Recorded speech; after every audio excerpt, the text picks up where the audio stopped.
Bants or bullying, bants or bullying. We're playing a game called Bants or bullying, bants or bullying, bants or bullying. It's rarely bants, it's usually bullying.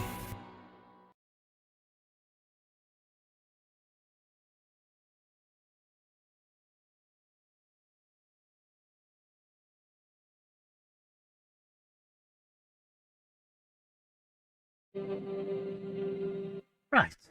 Oops.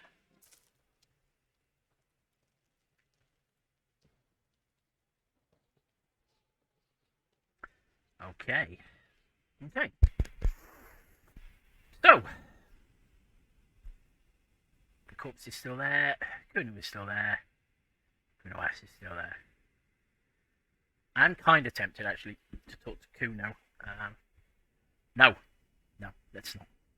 Let's remind ourselves of what we're doing. Sing karaoke is our main quest.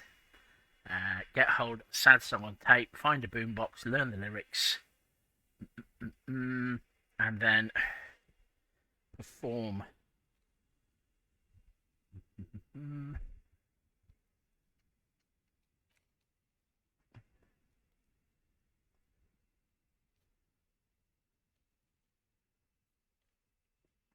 Report your badge missing.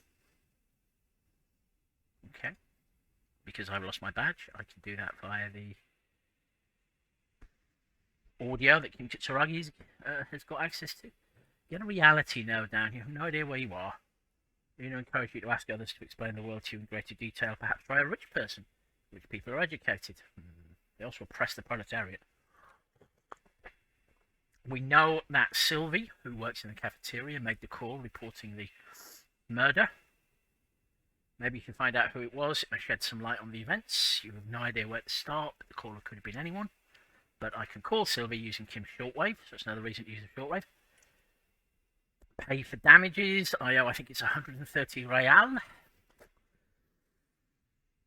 for the damage I've done, wrecking my hotel room and the massive bar tub I have run up, and possibly the eagle I think I might have torn off a wall.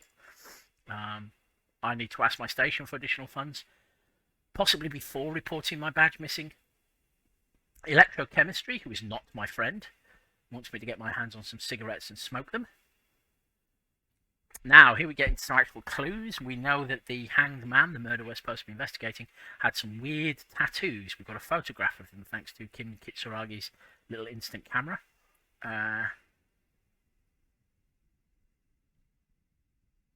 You should probably talk to about 2 people about them for this. The tattoos were like the night sky, but had sections missing.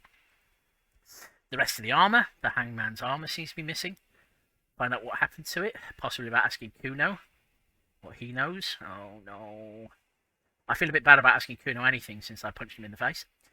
Ask him to tell me about the case. Police officers get briefed. I have not been briefed, but I can ask him about it.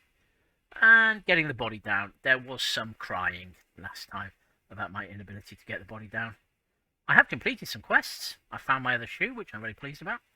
I've inspected the victim's body, and I've interviewed the cafeteria manager, who's currently my frontrunner for hopefully having been at least involved in the mob that hung the dead guy. Right.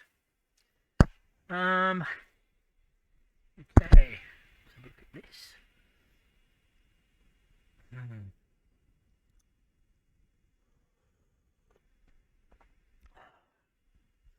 So that is about wanting to find my way home, and is currently giving me a bonus to Encyclopedia. Encyclopedia thinks he's so clever.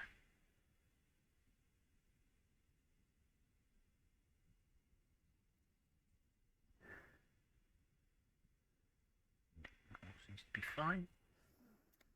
So where should we start? Fuck it.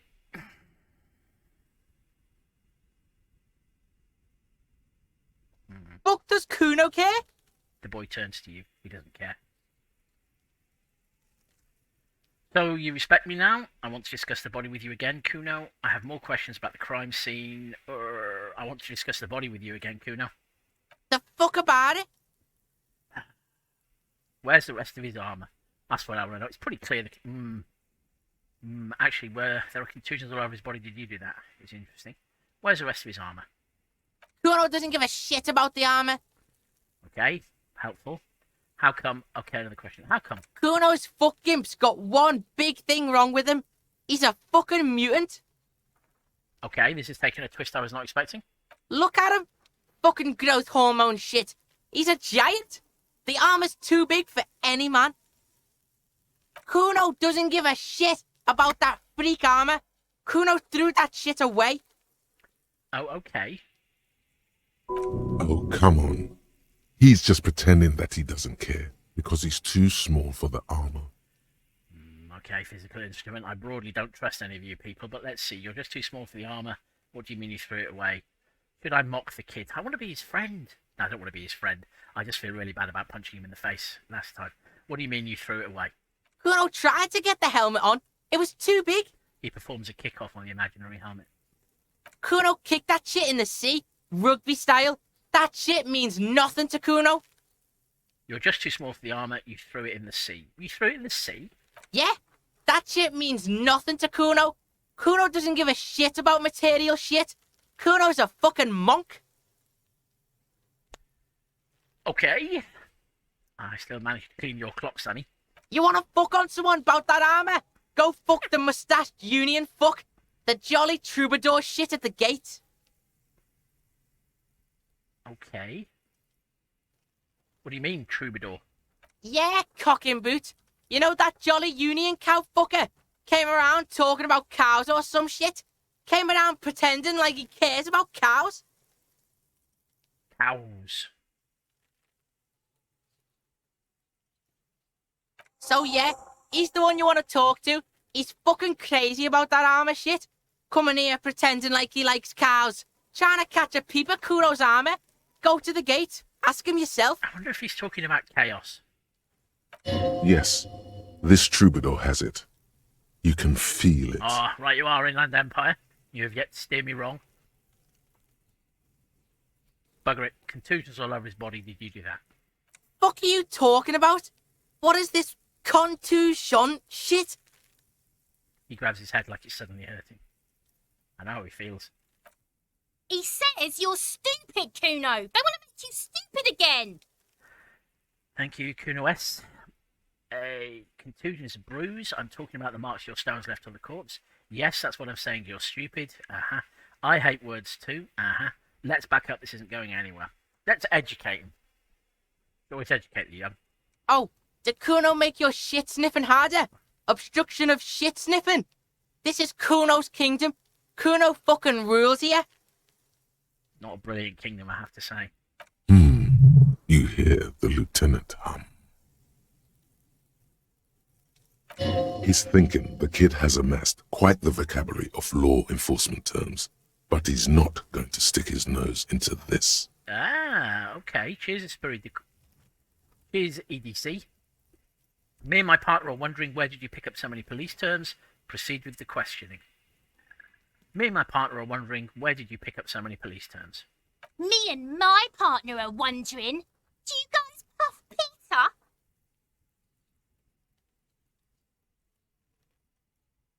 Kuno erupts into laughter, pointing his finger at you, then Kim, then back at you. Oh dear. An unfortunate choice of words, the lieutenant from Precinct 57 thinks. He looks at the harbour walls looming overhead. He could use a cigarette right about now.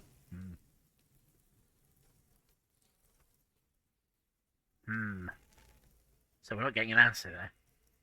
You're testing Kuno's patience here. Lost Oh dear. Oh, empathy. I need to put more skills into empathy. Yeah, I'm off. Kuno doesn't fucking care. Oh man. That's so frustrating.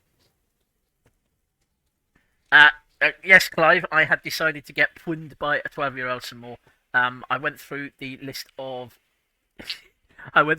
tasks from last time to refresh my memory, and one of them was ask Kuno about the armor. So I have found out that he apparently kicked the armor helmet into the sea, and that some mustachioed troubadour who cares about cows may have nicked the rest of the armor. and I resisted the urge to damage his self-esteem by pointing out that he was just too small for the armor. So let's tab. Let's see what we've got. No, I'm just not talking to Kuno-S. I just can't see it going anywhere. What is that, though? Let's have a look. This trash container is locked. The sliding lid has a padlock that says, whirling in rags. Okay. There's something in there, not necessarily connected to the case, but still. Inland Empire, yet steer me wrong. Why am I looking at you, trash container? You're just a trash container. Why am I looking at you? The body is downwind from here. Maybe you prefer the smell of garbage to the smell of death. I've got the smell of ammonia at the moment. Lieutenant, what do you think could be in there? Keep the hunch to yourself.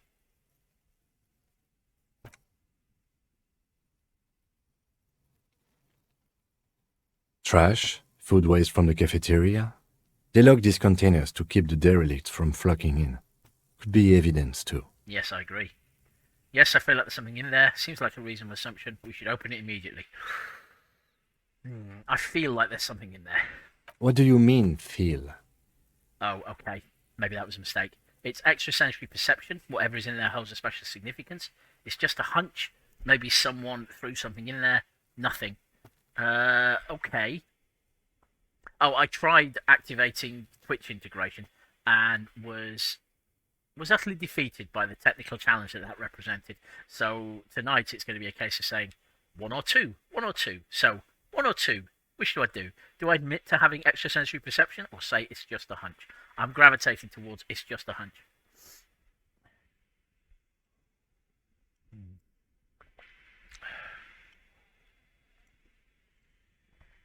Two, says Mark. Okay. One, says Clive, predictably. Thank you for that. My tie has nothing useful to say. And Tiny Sadogwa says that I should admit to having extrasensory perception. So I'm going to say it's just a hunch. I don't want Kim Kitsuragi to think I'm weird. Ah, yes, as Mark points out, I can reveal my powers later. Mm-hmm.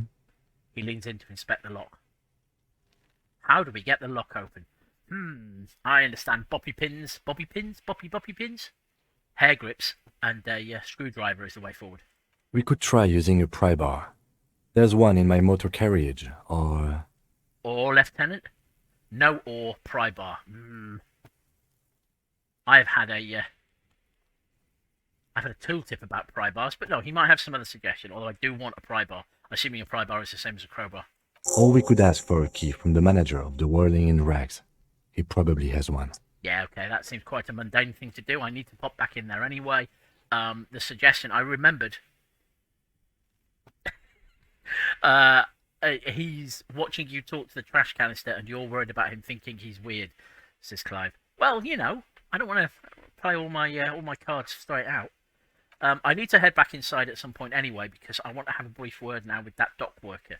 After all, one of the suggestions about how to get the body down involves dock workers. So let's just have a quick look around back here. I think I went down here yesterday. What is that? That is a door, and that is a coat. Is that a coat? That looks like a coat. Which I can't reach from here. No, wait, stop. No. No distractions. Go outside and see if you can get some money and also report your badge and gun stolen.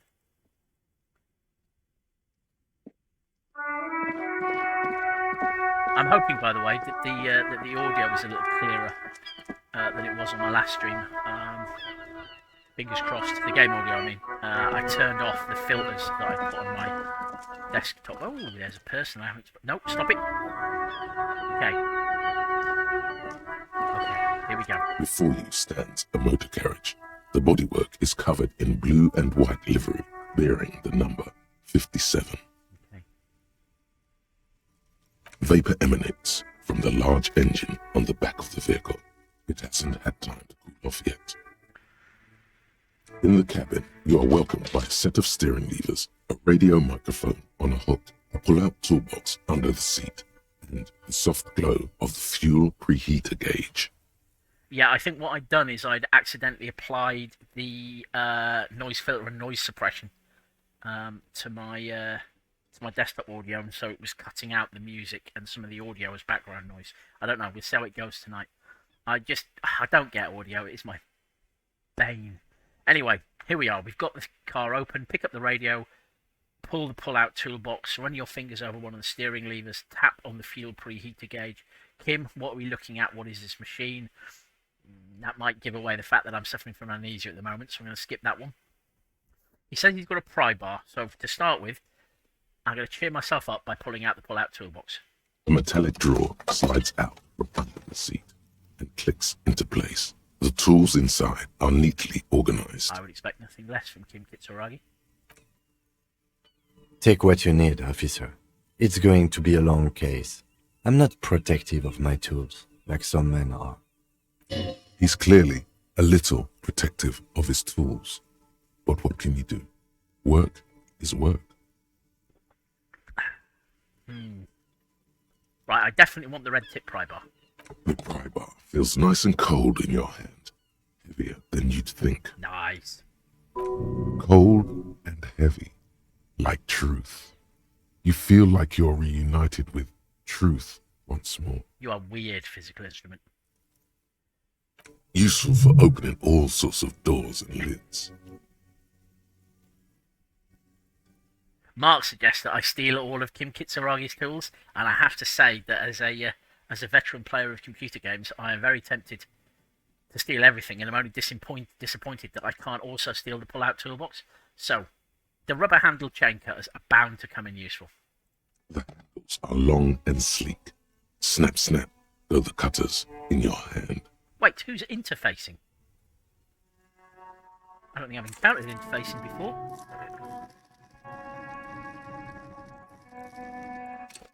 Master machines pick locks and pockets. Well, okay. Fair enough. It's not theft, it's borrowing, says Mark. Yes, I'm sure I will pop back at the end of the game when I am definitely going to still be alive and put the tools back into the pull-out toolbox. It's robust, weatherproof, and well-made. Police issue, blue. Excellent, I now have a flashlight, and that means that I can go into dangerous, dark places where horrible, horrible things wait for me. Lets you see things in the dark you would otherwise miss. Perception and interfacing have been quite helpful. Okay, I don't dislike them. Push in the pull-out toolbox. Thanks, pull-out toolbox. The pull-out toolbox slides back into its nest. Preheater gauge casts a warm glow on the steering levers and the radio on its hook. Right. I'm going to close the door right now. Just for a moment. Because I have just remembered that I have not yet received a briefing from Kim Kitsuragi. Clive says, have you noticed that the colours of the continue button indicate what's coming next? What do you mean?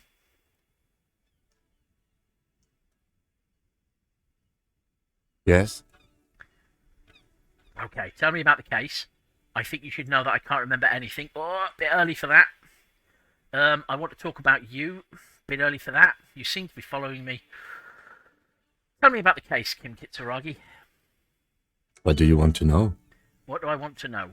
Literally anything about it? I can't remember a single thing. Would you say this is a mysterious case? If we're from different precincts, why we're in the same case? Actually, I have all I need for now. Literally anything about it, I can't remember a single thing.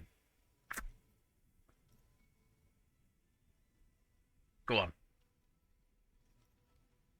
Ah, the next trait that's going to speak to you colours the continue button. Okay. Ah, yes. The case brief you missed. Now I remember. He opens his notes. Brief. Yes, that sounds good. That does sound good. I want to get the brief before I phone my precinct, because it feels like knowing something might come in helpful there. 3 days ago, the RCM emergencies desk received a report about a security guard who was found hanged in Martinez. An anonymous caller said there was a dead body behind the Whirling in Rags hostel cafeteria. The cadaver had been there for 4 days. No one had come to investigate. Okay. And we think that's Sylvie, the woman who runs the cafeteria. During that time, the victim had been stripped of his belongings. The caller did not identify him, but used the word lynching. There is an ongoing labor dispute between the local dock workers and the logistics company Wild Pines.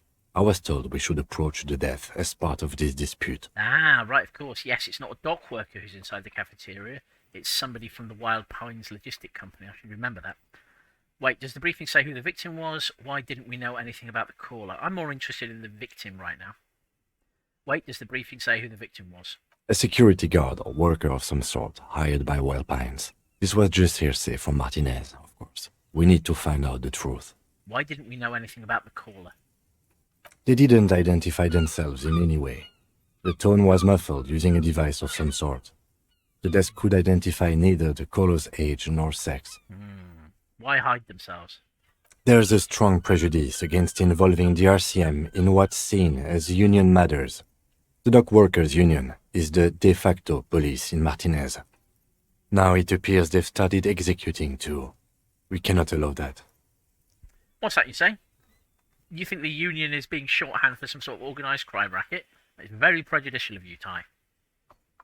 Hold on, and the RCM it's obviously Revachol something, okay? I assume Encyclopedia would know what RCM was. Prick. Of course, yes, I understand everything now. Let me just make this perfectly clear. Our job here is to find the killer. Ah, no, that is a question, not a statement. It would be better as a statement. I still don't understand anything. Yeah, okay. I'm just going to check this. Let me just make this perfectly clear. Our job here is to find the killer. That's right. That's right. Excellent. Thank you, Kim. Can we go over the preliminary info again? Would you say this is a mysterious case? If we're from different precincts, why are we on the same case? That does actually sound like something that might be useful to know. I'm afraid you and I are pawns in a pissing competition. Oh dear. And that's purple and red, interestingly. His disdain is clear. This man would not use such an expression otherwise. Okay, what do you mean? You don't know? I assumed you were in on it. I don't remember being in on anything. You know what I'm in on. Retrograde amnesia. Tell me about it. Tell me about it. What's there to say? It's just stupidity. What kind of stupidity, Kim Kitsuragi? The cop kind. Our precincts can't decide if Martinez is part of Jamrock or the Industrial Harbor. Yours or mine, as if we somehow own parts of the city. Typical street gang mentality. Yeah. So we've let the Union make a mockery of law enforcement here. And now it's come to its natural conclusion. Ah, so this is a struggle over who runs Martinez. I've read the Batman stories where Gotham gets taken over by gangs. I know how this works. Well, sort of. It's less a matter of who gets to police Martinez than who has to. It's an orphan district, in other words. Oh, I wonder if they've sent me to investigate because they're hoping I'll screw it up because I'm a shambling ape man with serious addiction issues. I think the dispatch desk just told both our stations about the hanging. There was quite the brouhaha at the 57th, I can tell you that. Time to settle it, they said. Cop off. But I assure you, I am not their finest or toughest, with 102 cases solved. What I am is least interested in a pissing competition. Okay. I like you, Kim Kitsuragi. You're a straight talker. So he volunteered to represent the 57th, but not out of competitiveness. On the contrary. Ah, so you volunteered to spoil it. I think that's a bit prejudicial. What's special about Martinez? I wonder what this says about me, that I was sent by my station. I'm already ahead of you there. Okay, enough of the competition then. Tell me something else. I want to know more about you, Kim Kitsuragi. What is special about Martinez that made you volunteer? Martinez? Nothing. It's just a puddle at the end of some drain pipe. No one cares about this place. They care about sports. Most of our colleagues don't even know how to get here. North of the interchange doesn't exist. But I sense a but coming, Kim Kitsuragi. A tremble comes over you. Another after effect of ethanol poisoning, perhaps. Feels like leaves do when they rustle in the breeze, somewhere far away, below the turbine. The 41st and the 57th. The lieutenant was right. It's not about who gets what's north. It's about who doesn't. Yeah, okay. I wonder what this says about me that I was sent by my station. He raises an eyebrow, thinking it best to let you make the next move.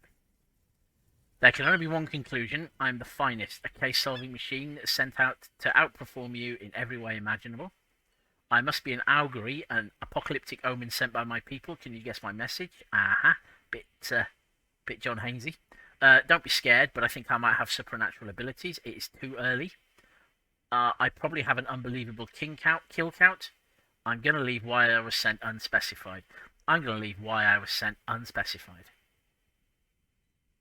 Silence carries. Okay, enough of the competition then. Tell me something else, I think.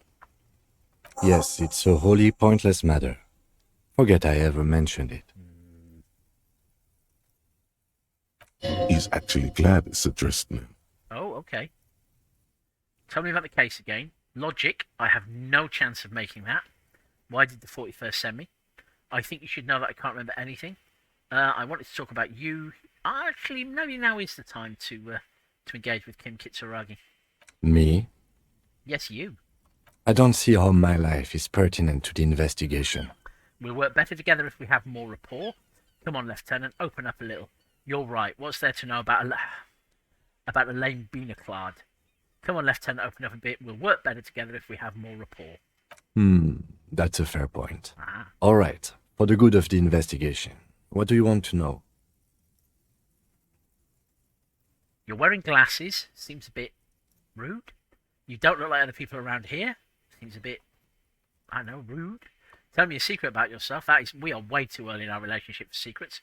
Do you ever talk with yourself? That leads into the area of admitting that there's something up with me. That's all for now. You don't look like other people around here. It could be referring to his delightful bomber jacket. That's because I'm half Seolite, or quarter. My father's father was from Seoul. So was my grandmother, but from my mother's side. It's not an interesting topic. What is Seoul? Seoul? Okay then. I think he probably means Seoul in South Korea. It's a part of the world, officer. Okay. A geopolitical entity and a geographic division.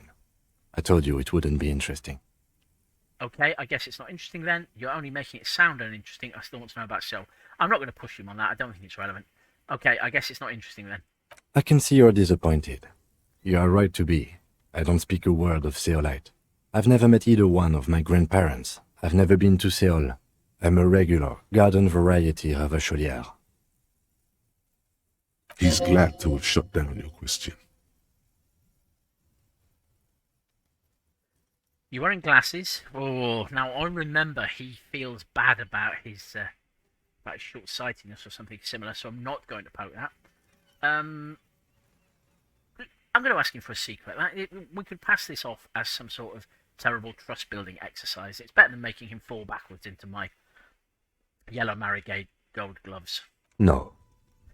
Okay. In fact, okay, it's the second answer, so I'm going to go with that. The lieutenant nods. That's all for now. Good. Let's change the subject. Tell me about the case again. I think I'm okay on what he's told me about the case.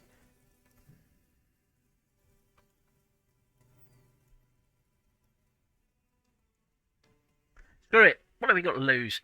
There may be a 97% chance of failing, but that means 3 times in every 100 we'll be successful. Because you're the best qualified. No, that doesn't seem right. Thanks, Logic. No, that makes sense. I'm exceedingly qualified. Dumb brain, I'm good for nothing. No, that makes sense. I'm exceedingly qualified. I have all of that natural instinct stuff. Mark suggests that I might want to ask Kim Kitsuragi for secrets later when I get to know him better. And I think that's probably the wisest way to go. Once I've done a couple of his companion quests, I'm sure he'll be a lot more approachable. If you're so well qualified, why can't you remember why you were sent? Anyway, don't keep the lieutenant waiting. Excellent. I appear to have got out of that attempt to consult my own logic without losing any morale. I'm going to do that as a positive. You seem to be following me. My partner's investigating, so I'm going to go with nothing. Leave. Right. Now I'm feeling...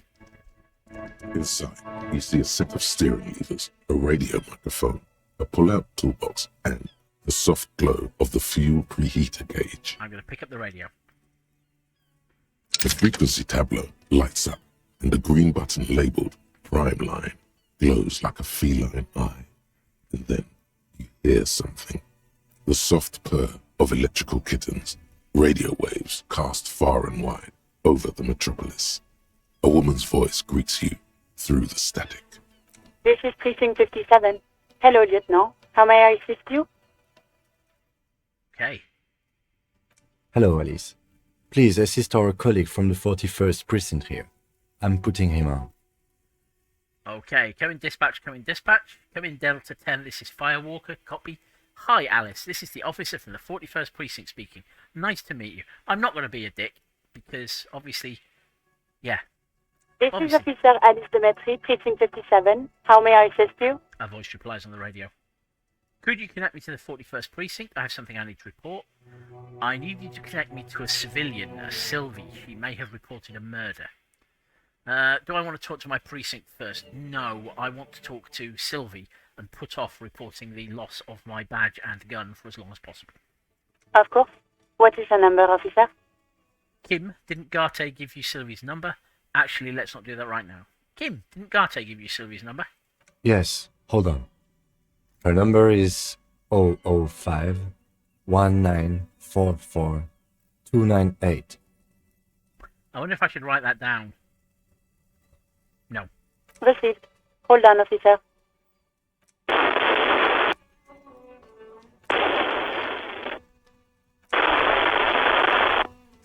Wait patiently. Start slapping a marching rhythm on your thighs.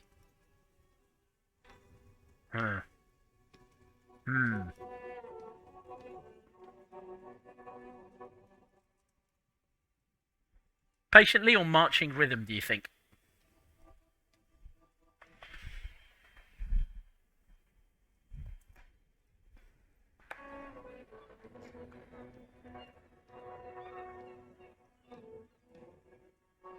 Work those thighs. Okay, yep, definitely. Let's slap a marching rhythm on your thighs. Give it a minute. She might be busy at the moment. Takes a bit to get to the phone. Oh, I've embarrassed myself in front of Kim Kitsuragi again. Still static. Still static. Officer, I have Sylvie Malaika on the line for you. There you go. And I have slightly sore thighs. Yes, hello? A female voice greets you through the static. It sounds like she's a million miles away from here. Hello, this is the police calling. I have some questions for you about your last days at work. Sylvie, I believe we've met before. This is me, a detective from the Whirling in Rags. Yeah, I'm going to assume that we probably don't have a good relationship if she remembers me, so I'm going to go straight with the more formal, this is the police calling. I have some questions for you. Oh, right. Hello, officer. What can I do for you? You could hear resentment in her tone. Oh. She's not thrilled to be talking to you again. Yeah, I guess she probably wasn't my friend. There is no resentment in her tone. She wants you to ask her out. No question about it. Shut up, electrochemistry. You are not my friend. You quit your job at the Whirling. Why? Why is it you who called the police? Was it you who called the police? Have you seen my gun? Hey, do you want to grab a cup of coffee with me sometime? I think I've got everything I need. So, let's cut straight to the chase. No, Mark. No, yay, electrochemistry. Electrochemistry is not my friend. Was it you who called the police? No, not me. Whoa. But why didn't you call? Didn't the courts behind your workplace bother you? Do you know who made that call? Yeah, why didn't you call? What? Of course it bothered me. But I thought the union already knew about the court. What does the union have to do with anything? I meant us. You should have called the police. I meant us. You should have called the police. No one calls the police. The union would get angry. Oh. What do you mean by that? You know, what the union says goes. Ah, People listen to them and they take care of their own, which is like everyone here. okay. I'm suspicious of this union. Don't anybody tell Joe Rooney. Garbage. Ah, okay. Okay, authority. Wait, Kim, lower your microphone. Is she speaking the truth? The union is the law around here. I am the authority around here. That's a bit Judge Dreddy. It looks like there's a limit to my authority then. Tell me why exactly did you let a corpse hang in your own backyard for weeks instead of calling us? Push on. Wait, Kim, is she speaking the truth? Is the union the law around here? Legally, no. In reality, yes. Oh. Martinez is de facto policed by the dock workers union. Oh. Words are not necessary to feel the lieutenant's discontent for the situation. Looks like there's a limit to my authority then. Tell me why exactly. Push on. Why exactly? Well, she's already told me why exactly she did that. She thought the union already knew. Looks like there's a limit to my authority now. Mm-hmm. Oh, okay. I see. Maybe there's something else you can tell me about. I don't know what to tell you, officer. I didn't call you because I didn't want to get in trouble with the others. With the union. I'm sorry about that. Do you know who made that call? No, sorry. I don't. Not a lot of people have phones around here. Copper thieves take the wires. People don't have the money to have the cables put in again. They use the union's phone, or the one on the coast. Right, there's a phone on the coast. Okay. It was someone else. We'll find them sooner or later, officer. It just might take a while. Okay. So somebody else reported it. Yeah, go on. So why did you quit your job at the Whirling in Rags? You mean, why did I leave the bar? Honestly, I'm not really comfortable discussing it with you, sir. Wait, why aren't you comfortable discussing it with me? I'm lovely. Let's just say I left because I needed to get away from someone. Oh dear, I hope it's not me. Get away from whom? You know whom. Oh. You think you hear a sliver of accusation in her words. You mean me? You need to get away from me? I really don't want to talk about this. I'm terrible. Let's just forget about this, okay? I'm awful. Alright, I won't push you on this. Are you ever coming back to work? Maybe, I don't know. You seem to relax a little bit. I just know I have to take some time off right now. Right, I'm definitely not asking this poor woman out for a cup of coffee. Have you seen my gun? Please, no. Not this again. Everyone saw your cool gun, detective. He sounds beyond exacerbated. Oh, no. I showed you my gun. When did it happen? Honestly, I don't want to talk to this woman anymore. You were trying to impress some people with it. Everyone was eating, and... Oh, right, food. Okay, there is a dining room. She stops hesitantly, not sure if she should continue. You should continue. Sounds like it's going to be bad. Do you really want to know? I have some morale left. And what? What did I do? Actually, I don't want to know. I don't want to know what happened. I do want to know. I need to find the gun. Before Kuno gets his hands on it. You were waving it around in everyone's face, begging them to describe it. You said it calms you, and then you started making suicide jokes. It got pretty graphic. Okay. Some poor sod was trying to eat his pudding while you were screaming, spit flying, imitating the mercy shot right next to him. Spat some in his food. I don't think he touched it after. This is why we don't trust electrochemistry. People tried to back away from you, or even slip out of the door. But you screamed, I am the goddamned law, and you have to listen to me. You are all suspects in a murder investigation. This has become very awkward. I should have killed myself. Why would I threaten to kill myself? I mean, look at this world. I would love to stay. Okay, I don't know what to say. Yes, but what happened to my gun? Okay, I don't know what to say. I'm very embarrassed by my behaviour. You're a bad person, whatever my name is. Me neither. Okay. Yes, but what happened to my gun? Just conclude. No idea. All I know is next you were waving around money instead, saying things like big butts cannot lie and guns can't buy money, but money can always buy guns. Okay. Oh. Where's my money gone? It almost looked like you pawned it. But believe me, I did not ask. Oh, okay. Have I pawned my gun in return for money to buy booze? I think I got everything I need. Thanks. I do hope so.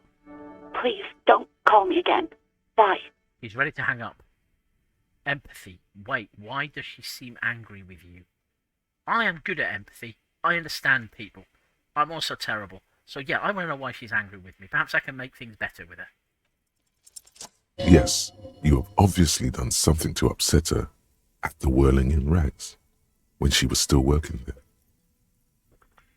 Oh, I'm not going to like the answer to this, am I? Wait, before you go, you're mad at me, right? Tell me, what did I do? I can't remember anything. I'm not mad. It's just you were so drunk and so emotional all the time, and then the skewer thing happened. Just made me want to quit. What skewer thing? So you're telling me that I was the one who made you want to quit? Yes, active listening is all very well, but I don't want to dwell on that, thank you. What skewer thing? The stuffed bird. Oh, yeah. The great skewer. Yeah. You threw it against the wall Yeah. while screaming, "Fuck that bird," and laughing like a maniac. Yeah, that has confirmed my worst suspicions. I think you said it had been giving you shit ever since you got there. Probably in league with my tie. This sounds like me, alright. Yep. This doesn't sound anything like me. I love birds. Nope. Bitch bird got what was coming to her. Nope. Why do I always end up screwing everything up? Okay, so that is the emo goth answer. Mark points out that the only way is up from here. Definitely, Mark. There is no possible way that I could have done anything worse. This sounds like me, alright. Didn't seem like you had fun doing it, though. It doesn't sound like I would have had fun. So you're telling me I was the one who made you want to quit? That might give me an opportunity to apologise? Yes, obviously. You were the worst client I've ever seen. Oh. And I have seen so many assholes in this place. Oh. I've had sailors fighting, union guys grabbing my ass, kids stealing booze. Once a guy was glued to the karaoke machine every night for 2 months. But you, Go on, I want to know what I did. well, you were worse than all of them.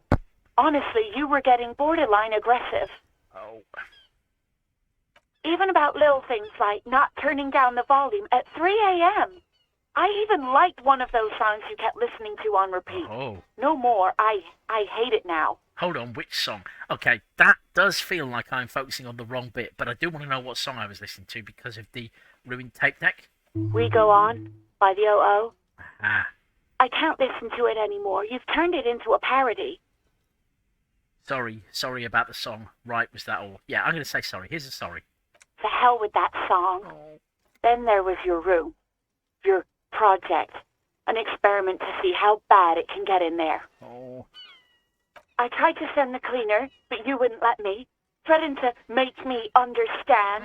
I had no idea what you meant, and I don't want to know. And then you screamed something about how you're a piece of shit human being, and why does anyone even let you work as a policeman? That you'd fire yourself, but you can't even do that. I'm sorry, sounds intense. That's it, that's not so bad. Yeah, I'm not playing that character.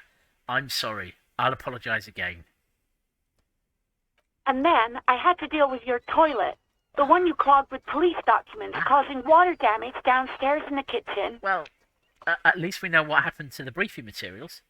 I won't even mention you waving your gun around, harassing customers, threatening to sing karaoke, threatening to kill yourself. Wait, police documents? The ones I had to wrench out of your toilet. What happened to them? Damn it, I don't remember what I did to your damn papers. I don't remember every little thing I do. Resentment gives way to concern in her voice. She's worried she might have accidentally done something bad. Then she remembers it's you. Thank you, Half-Light. I'm still not listening to you. Especially when there's a hurricane loose. It's your fault for losing them, not mine. It is definitely my fault for losing them. Something in you wants to immediately forget about this, as if there was a reason you threw them away. Ah, okay. Thanks, Inland Empire. Okay, I get it. I wasn't a very good tenant. I think it's gone a little bit beyond that. No, you really weren't.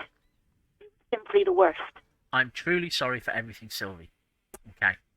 I was trying to show you the world of tomorrow, the great panic at the end. Okay? Well, you're the worst tavern wench I've ever seen. Not constructive. Girl, just loosen up a little. Don't you have a party? Shut up, electrochemistry. I don't even know what to say. I am truly sorry for everything, Sylvie. God, I knew I shouldn't have brought it up. Just try not to call me again, and let's pretend it never happened. Okay, thank you for talking to me. Take care. I'm not going to ask her about any more songs. She's made it pretty clear she doesn't want to talk to me anymore, and we should all pretend it never happened. You hear a sigh of relief on the other end of the radio. Wordless, the call breaks. Then, the already familiar voice. Anything else I can help you with, officer? Okay, I'm not getting connected to Sylvie again. Could you connect me to the 41st precinct? I have something I need to report.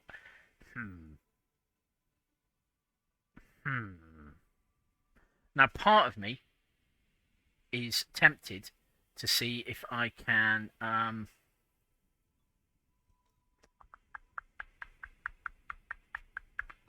get my gun back in some fashion before I have to report it stolen.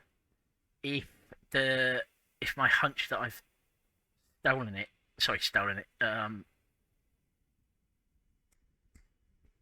pawned it is right, that might help in some fashion.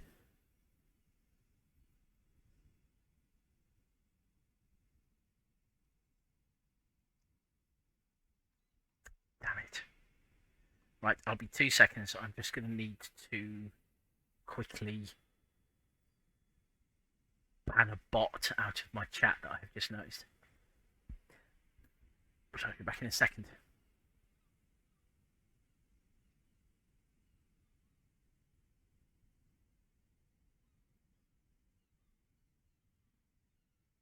I can, yes, you're quite right.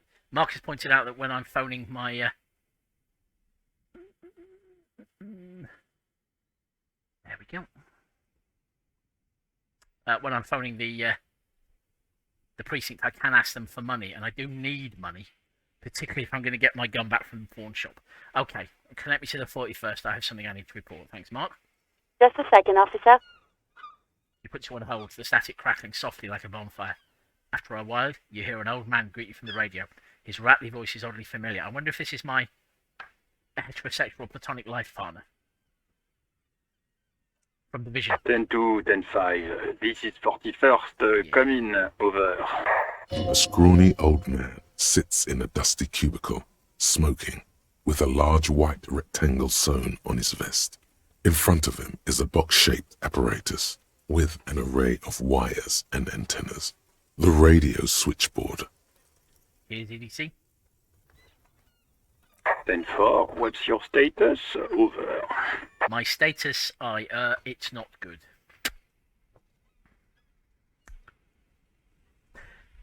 It's interesting. Now, I got a very different feel for my precinct from the Shivers Vision incident than I've got from the fact that Kim Kitsuragi is of the opinion, pretty clearly of the opinion, that I've been sent here because I'm a monumental fuck-up.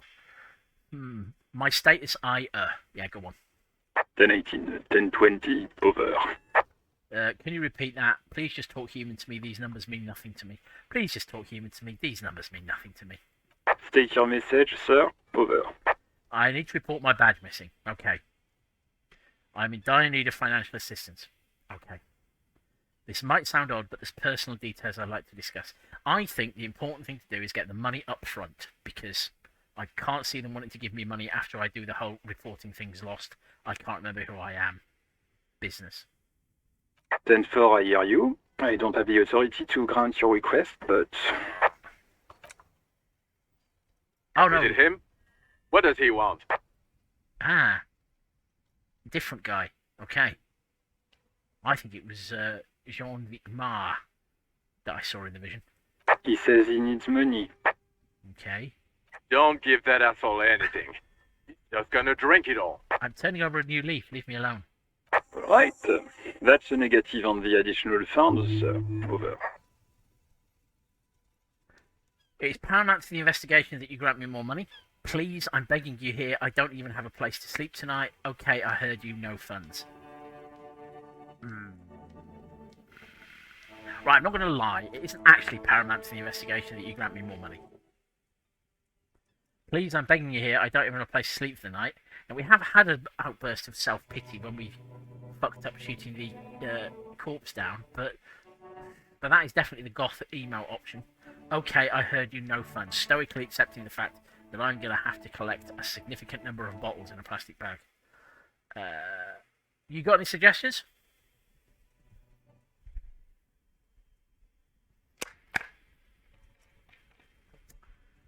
My gut feeling is to stoically accept that they're not going to give me any money.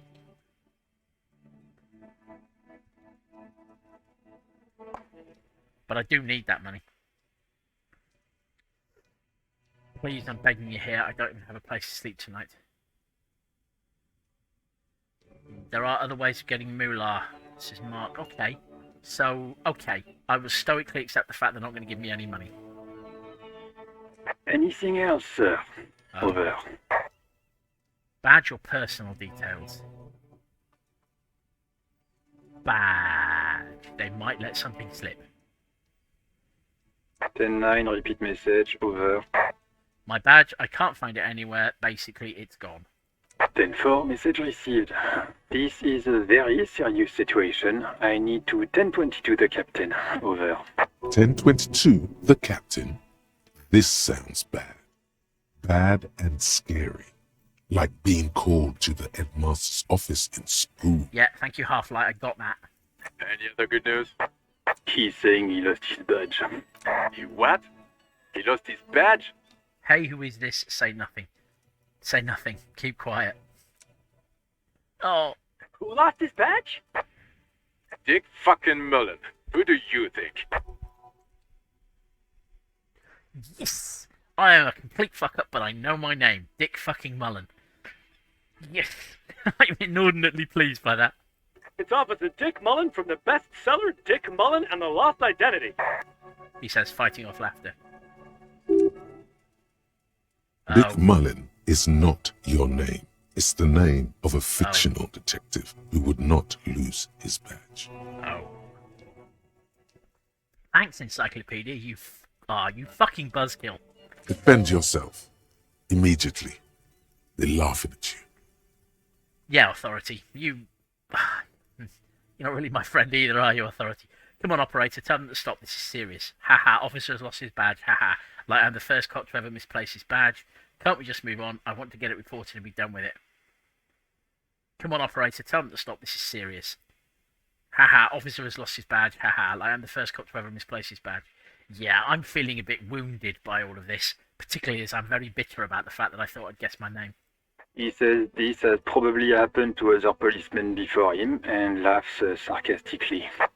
Thanks, Jules Pidieu. Oh goddamn it. Is he fucking kidding? The whole station's gonna be dicked for this. Satellite Officer Vikmar is wondering if you might be joking and adds that this tarnishes the reputation of the entire station. Over. I'm beginning to feel quite sorry for Jules Pidieu, even though he is fucking me about. He's reminding me of Sigourney Weaver's character from Galaxy Quest. His job is just to repeat things backwards and forwards between the computer and the captain. Anyway. Mullen dicked us. Come on, Operator, tell them to stop. This is serious. Can't we just move on? I want to get it reported and be done with it. Come on, Operator, tell them to stop. This is serious. Stop picking on me. He's asking you to stop, says this is serious. Of course it's serious. He lost his fucking badge. Satellite Officer Vikmar concurs, losing your badge is serious. Over. Can't we just move on? I want to get it reported and be done with it. 10-4, I hear you, officer. I'm just going to make a note here that you are in pursuit of your misplaced badge. Over. Okay, I've got a new skill point. That's good news. Fuck me.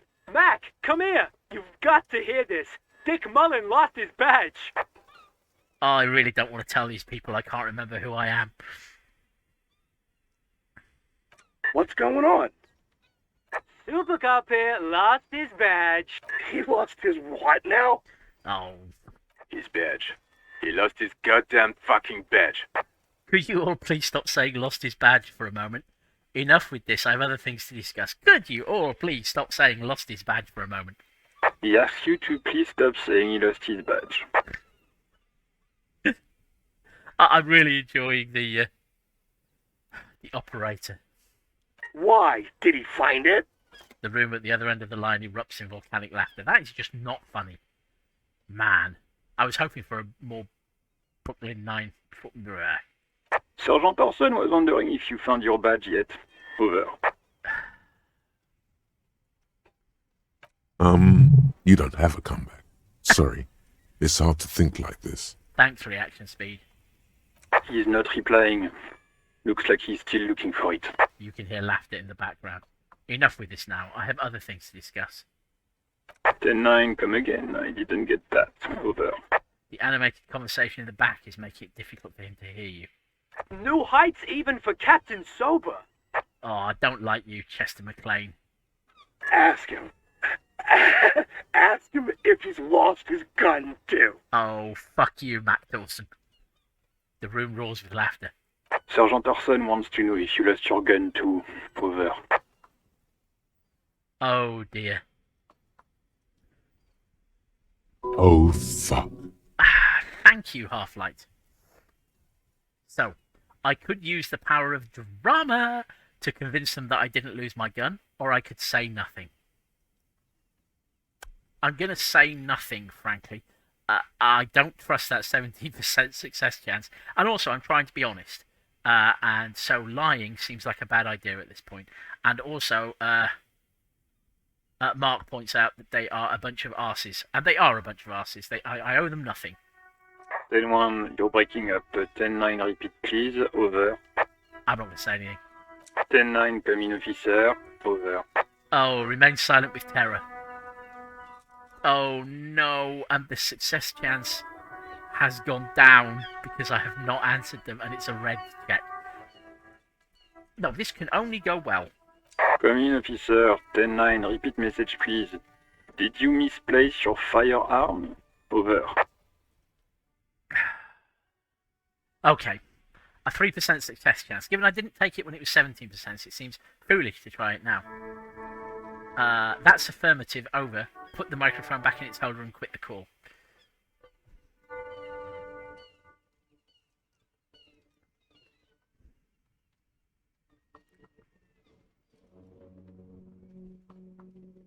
I think I know where the gun is. Or at least there's a place it could be. If I've pawned it. I knew I should have gone to the supermarket first.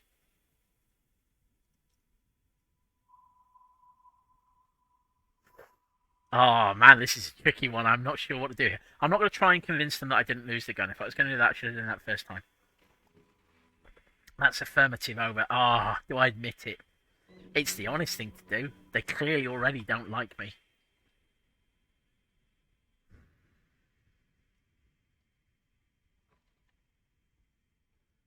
Yeah, put the microphone back in its holder and quit the call. Fuck this, I'll come back later. The silence is almost deafening after you flick off the switch, severing the connection. That did not go well. I guess the important thing is that you followed protocol and reported your lost items. I didn't technically report my lost gun, Kim Kitsuragi. Did we need anything else here? Let's cheer ourselves up by finding out more about the car. Run your fingers over one of the steering levers, tap on the fuel preheater gauge. Kim, what are we looking at? What is this machine? Kim quite likes his machines, actually, so I think there's a reasonable chance that he will tell me cool and interesting things about the car in an enthusiastic fashion. This is the Coupe Kinema, my motor carriage. You can use the toolbox and the radio if you'd like. He nods at the cabin. Motor carriage. Something bad with the motor carriage. Oh. A dark lump rises in your throat. Oh dear. What is this sinking feeling I have with the words motor carriage? Can we turn it on and drive somewhere? Squint your eyes. Okay, but what is a motor carriage? Do all policemen in the RCM have such cool motor carriages? Look around the cabin again. What is this sinking feeling I have with the words motor carriage? Nothing. It's probably nothing. Forget I brought it up. Please proceed with the carefree lollygagging. Oh. I'm worried now. Do all policemen in the RCM have such cool motor carriages? This is an opportunity for me to bond with Kim Kitsuragi. The Caprice motorcar does provide most of our patrol vehicles, yes. Okay. Can we turn it on and drive somewhere? No, I'm afraid not. Oh. We have a murder case on our hands, remember? Oh. Okay. In the cabin, you see a set of steering levers, a radio on a hook, a pull-out toolbox, and the soft glow of the fuel preheater gauge. Run your fingers over one of the steering levers. The white suede feels luxurious under the touch, and the metal clutch handle so very familiar in your palm. So I can drive, so that's good. As you tap on the gauge, the indicator pin jerks as if startled. It's in the large orange sector, indicating the engine is warm. Next to the gauge is a red switch labeled heat. There's no use pressing the heat button. It won't start without the ignition key. Okay. Alternative translation. Don't even think you can drive my MC. Okay, Kim Kitsuragi.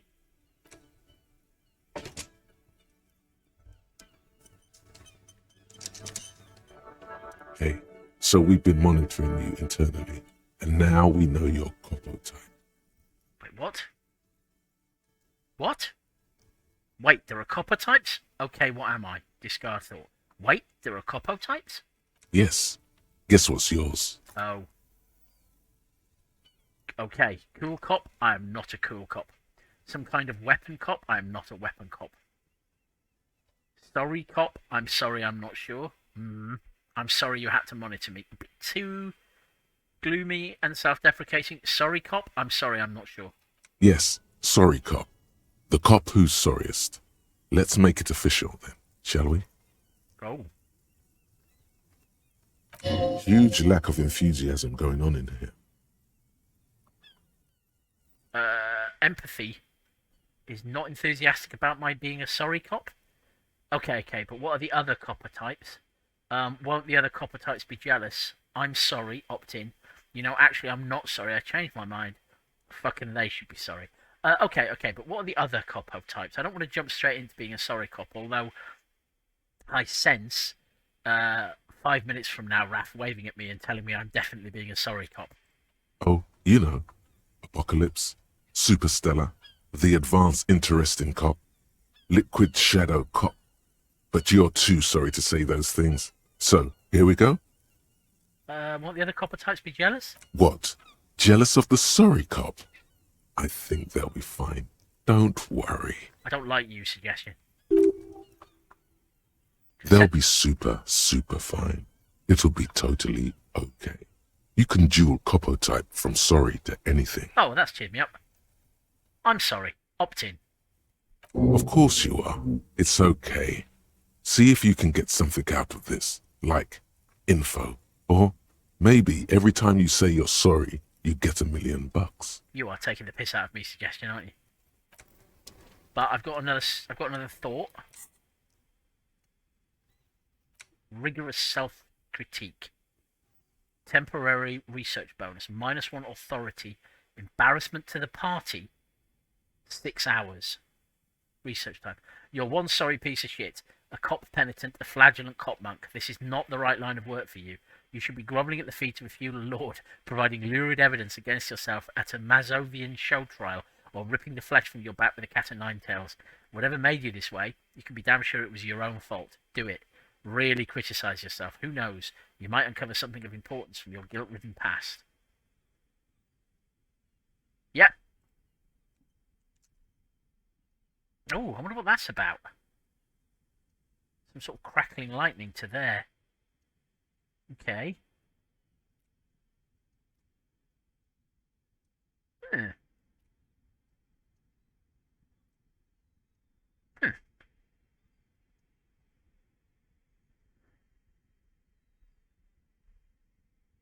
Oh, okay. Mark is telling me that if you start with three thought cabinet slots, 1 skill point to get more, 1 skill point to forget a thought. What is that lightning thing that's coming off rigorous self-critique into the empty one and sort of circling back down again? Is that something important, or is that just a graphic?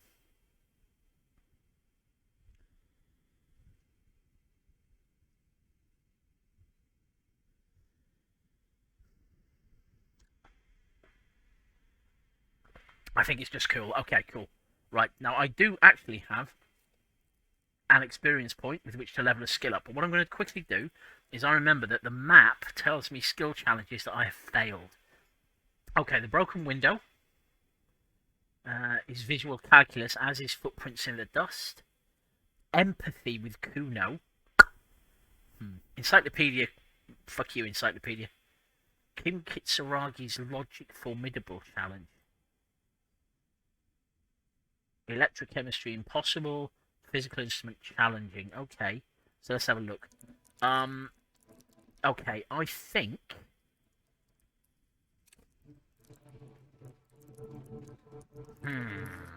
So my Inland Empire is quite good.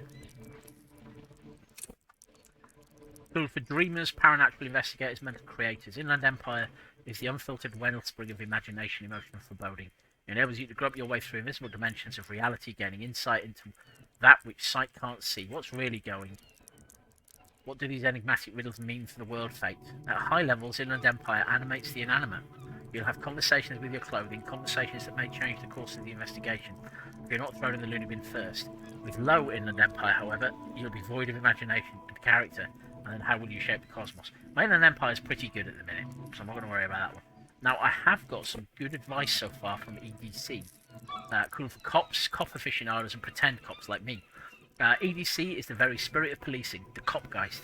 It enables you to understand your blue-souled sisters and brothers, not only by picking up subtle signals from your partner, Kim Kitsuragi, but by witnessing flash sideways scenes as they play out in your precinct. Okay, at high levels, you'll be the very heart of the police force, not only willing and able, but obliged to take a bullet for your partner. However, without EDC, you'll be flying blind, unable to understand discreet remarks colleagues make in high-stakes situations, remarks that might save your life. I am going to put EDC up, I think, but it's going to be later, after the fucking dreadful radio call I just had. It seems appropriate. I don't trust authority. Leaders, experts of psychological warfare, respect junkies. Authority urges you to assert and reassert your dominance over those around you. It enables you to understand the power dynamics of groups of thugs, know how far you can push a perpetrator, and how to establish control of situations. That might come in useful when I'm having to deal with the Union, actually. At high levels, authority demands respect. Even a perceived slight could send you into knee-breaking mode. With low authority, however, you're forever in awkward situations, like when you suffer psychological breakdowns after you yell at teenagers and they laugh at you. Whoa! Screw you, authority. Empathy. Empathy is the one I'm very tempted by right now, because it's an obvious way towards helping me deal with Kumo. Mark is pointing out I can keep skill points in hand until I come across stuff that needs them. That's very true, but I think it's worth just taking a look at what I'm thinking. Cool for judges of character, interviewers, and interrogators. I do like being an interviewer, and I do like judging character. And empathy's not steered me wrong so far. Empathy breaks into the souls of others and forces you to feel what's inside. It enables you to notice social cues others may miss, perhaps a hidden sadness you could coax out a little more, a strange joy from someone who should be bereaved, or a hidden resentment that could return to harm you later. At high levels, empathy really puts you in other people's shoes. You'll cry for their sorrows, punch walls to relieve their angers, and be an even more unstable cop. Okay. With low empathy, however, you'll be an ungainly beast, unable to talk to anyone without upsetting them. Yeah, okay. I know I could save my skill point, but that feels far too organised for me, Dick Mullen. So I'm going to level up my empathy. Hey! To total 6. Excellent. Okay. Oh, yes, clothing. Let's just quickly... I might take these yellow gloves off. Oh, they're not giving me any penalties, so... Yeah, bugger it. I'll leave them on. Okay. Who is this person?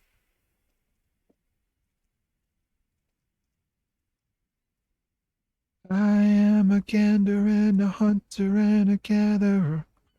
Feel like a traveler. The man mutters to himself, accenting the beats as he goes. Keep listening. I'm the law. What's going on here? Never mind. Keep listening. We are on a hunt for songs and also a murderer.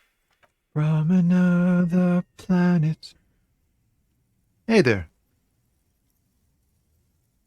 What's going on here? It's the jam, my man. He motions toward the sprawl of lorries with a sweeping gesture. What's the jam? It's a traffic jam for the ages. Harbor gates up the street are shut tight. No explanation given. Workers on strike. Scabs agitating. All around clusterfuck. I'm not one to jump to conclusions, but I like you, Tommy Latom. Meanwhile, we're all stuck here in long-haul limbo for days upon days upon days. Upon days. Limbo her, so that's where I am. So how long have you been here? Cool, leave.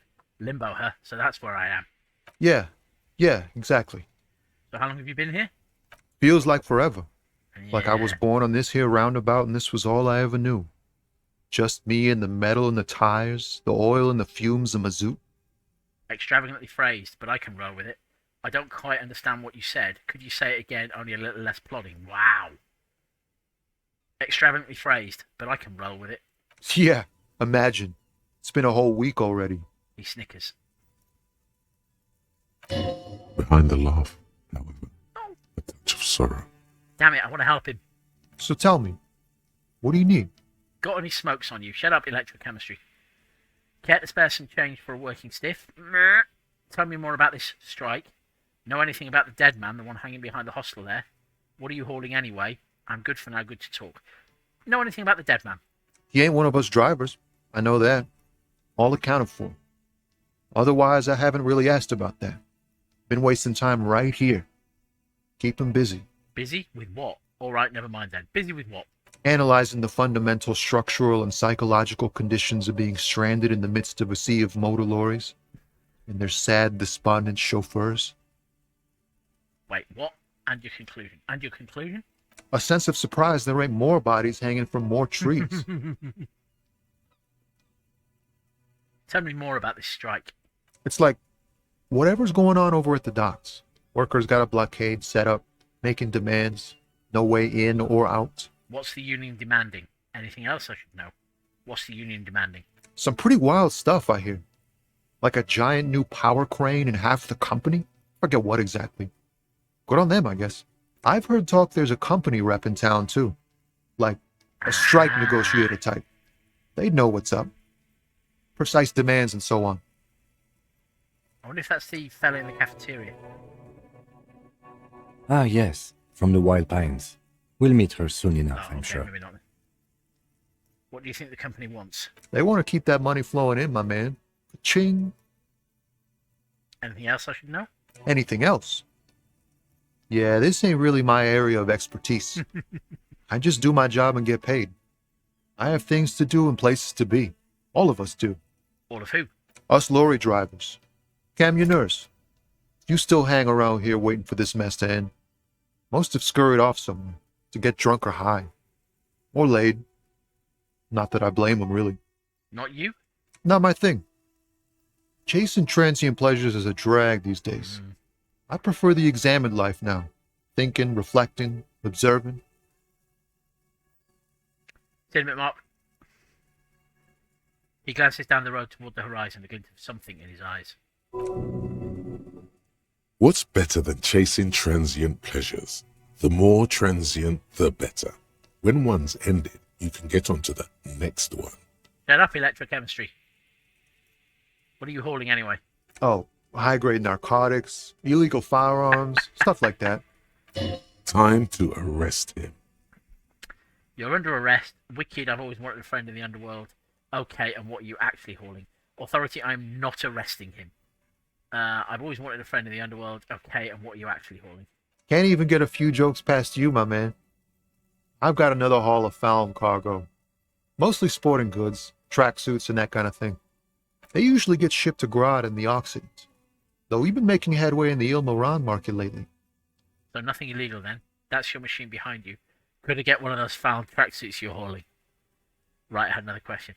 I don't think I'm a tracksuit sort of guy. But let's see. We're pals and all, but I can't just freely hand out the merchandise. The bosses won't be happy. So that's your machine behind you? This rockin' beauty. Sure is. Like a rash you can't get rid of. You interested in heavy-duty cargo machinery? Yeah, these lorries are pretty neat. Interested? Not really. I just asked because I don't know. Must be a cop reflex. Yeah, these lorries are pretty neat. Neat. For carrying large quantities of cargo a long distance. These found tracksuits need to find their way to the kids way out in Wamrau and Laurent Bird somehow. There it is again. A little touch of sadness beneath his cool. He thinks he's spent too long in this lorry. So nothing illegal then. Right, I had another question. So nothing illegal then. Not unless they've illegalized sports equipment while I was on the road. Right, I had another question. The man taps his fingers rhythmically against his arm.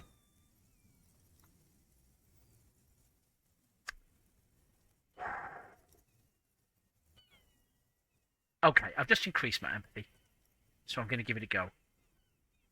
What do I see in his eyes? And I can repeat this, so... Ease into it. Don't go too far. This seems like a personal matter. Man, you look sad. What's going on with you? Hey, Tommy, spill the beans. What's troubling you? My man, I want to know about your soul! Exclamation mark. You look sad. What's going on with you?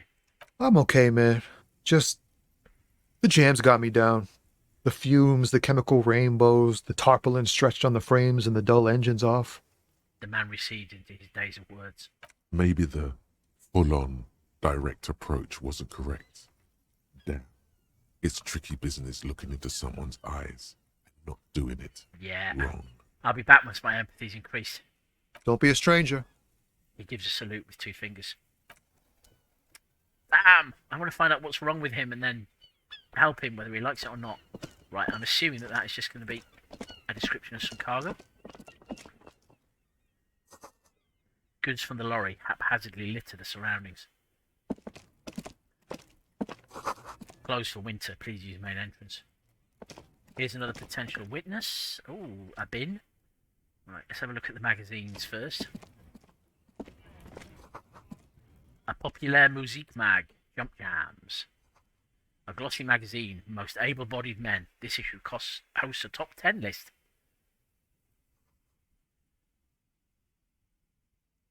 Oh no, they're much hunkier than you. You shouldn't feel threatened by handsome men. Don't be silly. Yes, good point. Right, I think I'm alone at the moment, so I'm going to take a minute or so to just step away from the computer. I should be back shortly.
I'm beginning to see what Mark was talking about, actually. If I'd kept my experience point there, I could have tried the empathy check with the lower success rate, and then spent the point afterwards to get another try.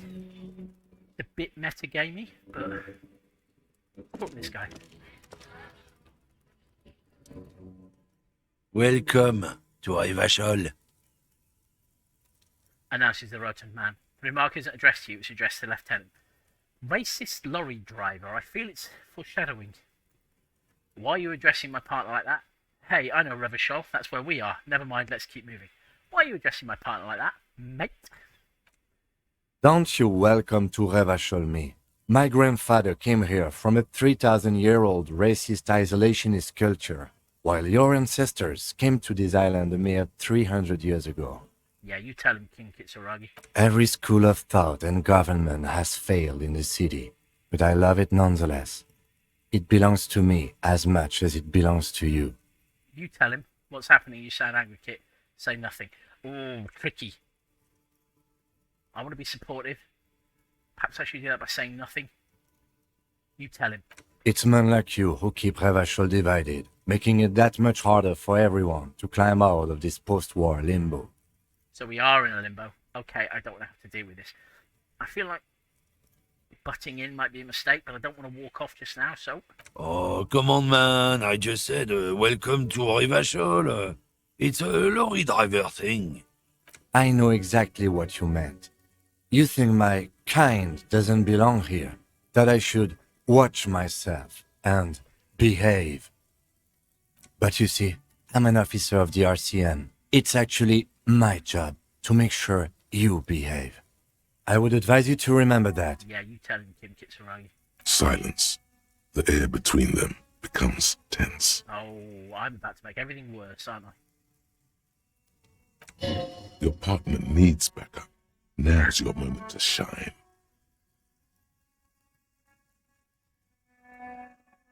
Fucking A, Kim, I've got your back. Give the lieutenant a punch on the shoulder. Well, I think we all learned something here, smile at the lorryman. Now that that's settled, we have a couple of questions.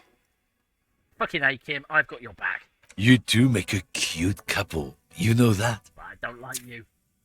The lieutenant exhales and resumes his regular calmness. You sense slight embarrassment for the outburst. Or is it pride? Impossible to tell. Now that that's settled, we have a couple of questions. Whatever you say, officers. He waits impassively, cigarette smoldering between his fingers. What was that argument all about? What are you hauling? Got a smoke. We're done for now. What are you hauling? Oh, not much anymore. I'm here to pick up some cargo, but the dock workers are on strike, so it's a sit and wait on your ass situation. Wait, how long has this been going on then? What kind of cargo are you supposed to pick up? What kind of cargo are you supposed to pick up? Give me an excuse to arrest you.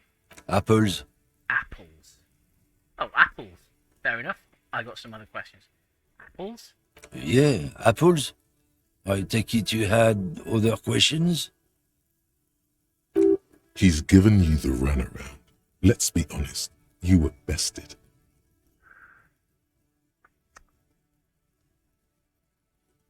What was that argument all about? It's about biological determinism, natural law, the sorting of the races. He spits on the ground. I'm going to make the situation worse. Not the most popular topic nowadays, with the coalition in charge and all. You might want to change the topic. That is, bury your head under the sand like common sheep. Okay. Change the topic. The way he says it makes it almost sound like a threat. Half-light, I'm beginning to warm to you. I get it. Someone has to be the unpopular guy. Oh, so you're just a racist. Makes sense. To be honest, I can't even remember what that means. Please explain. On second thought, let's talk about something else. To be honest, I can't really remember what that means. Please explain. People who've studied these things say that you and me are superior by design. So, naturally, we Occidentals should be in charge. Obviously, you can see the merits in that. Okay, what else have you thought up? Yes, I can really tell you're a prime example of superior design. Right, I've already made up my mind. Want to hear it? Jump ahead. Yes, I can really tell you're a prime example of superior design. Open your eyes. Haven't you noticed something different lately? An unfortunate downturn, maybe? Huh? When members of the superior race cease to believe in their innate superiority, they stop competing for resources. Yep, what's the problem with that then? Okay, and? Yep, what's the problem with that then? The problem? The damn kips are showing a real good game lately. Same with the mosquitoes. And the other introduced species too. They're on the precipice of cultural victory. Wait, what's this cultural victory? Say nothing. What's this cultural victory? It's what the kips of Boogie Street are going for, right under our noses. And the others too, on the radio. Heard any chansons lately? Heard any motetos or leader? No. Dominating culture is how they plan to win. They say so themselves. Say nothing. Let him dig himself another hole. It's true. Also, you need to realize the dangers of mixing races. Who knows what might happen if people don't stay in their birthplace?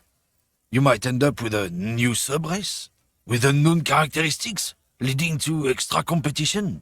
That's why you've got to control the offspring. Yeah, I think I can get down with that. Yeah, I'm not down with this. Why don't you go fuck yourself?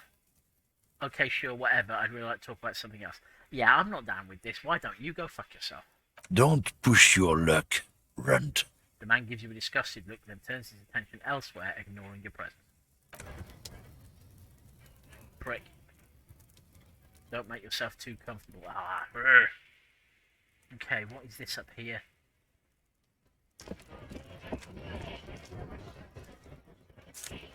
Oh, some cash.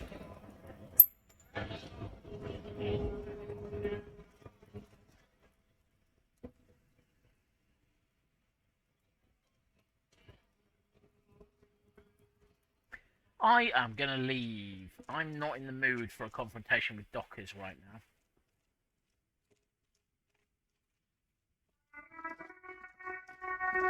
Instead, I'm going to pop briefly back inside and see if I can get the keys to the dumpster from Gatti.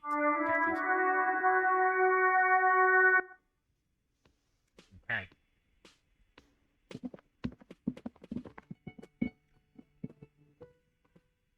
Ah, that's opened. Of course, yes, it opens at 1 o'clock. Okay. Can I help you?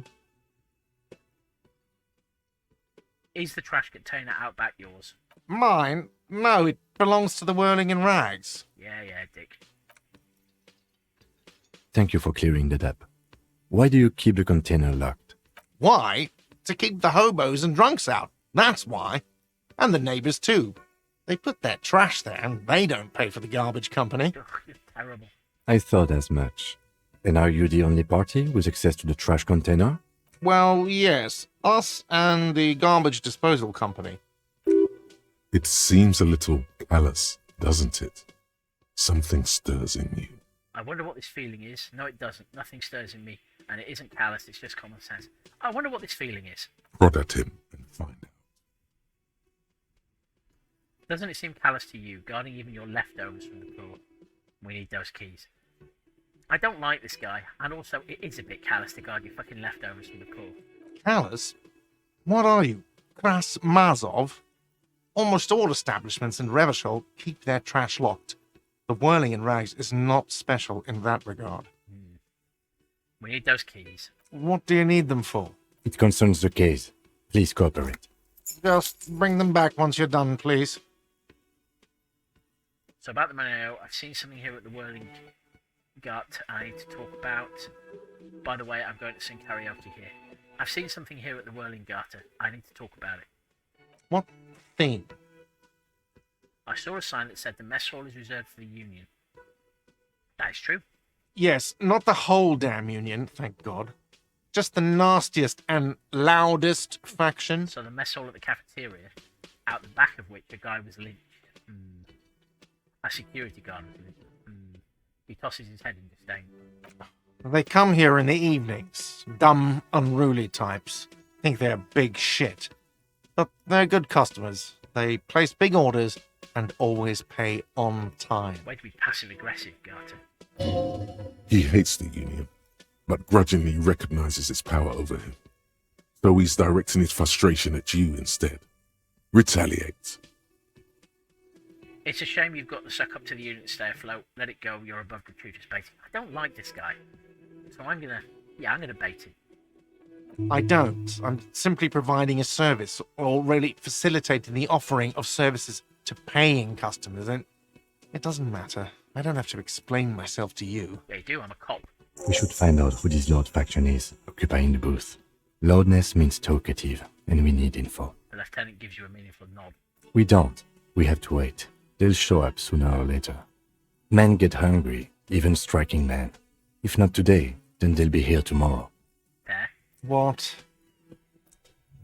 By the way, you should come back to this thing-based questionnaire if you see anything interesting in the Whirling later. Oh, thank you. By the way, I'm going to sing karaoke here. Absolutely out of the question. Whoa. Absolutely in the question. First we find a sad banger. Yeah. Then we sing this place to shit. Yeah, I didn't think you could go down in my estimation, Gardner, but you have. Goodbye. Right, I am going to take a quick look in here. Ooh. Shit. Did I miss a thought? No, here we go. The soft purr of an electric juicer comes from the kitchen. Someone is working. Okay, maybe it's the person who made the phone call. The dishes are drying. They smell of chemicals and pine trees. What is that?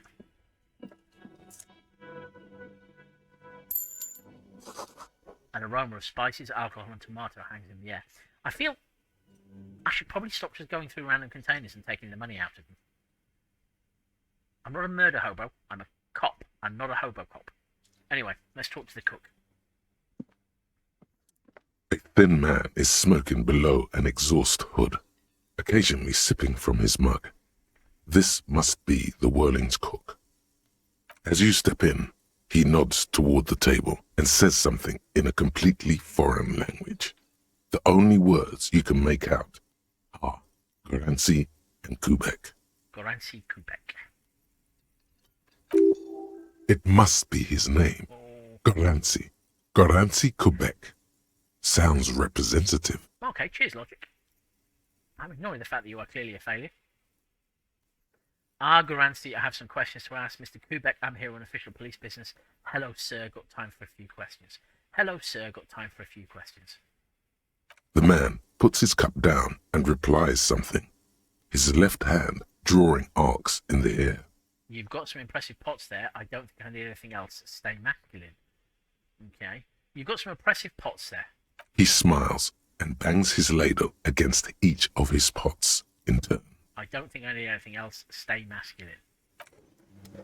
Okay, that was unhelpful. Here's a door. You see a heavy steel door with a prominent dimpled lock. It's painted blue. You immediately feel drawn to the color. Blue is for mystery. Blue is for mystery. Thanks, Inland Empire. Touch the door. Try to push on the door. I wonder where this door leads.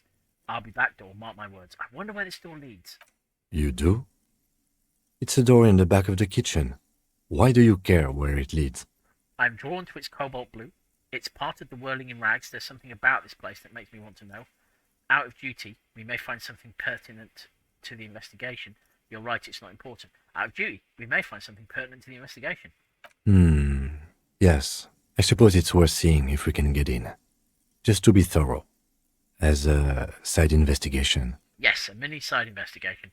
No, the door is a mega investigation. The door and the main investigation will merge into a stereo investigation. Yes, a mini side investigation. Gart is the person to ask about this. The cafeteria manager. That's right. I'm still going to touch the door, though. The cobalt blue surface feels rough to touch. The stainless steel door is flush with its frame on every side. Try to push on the door. The door does not budge. Ah, damn you, door. I should be back.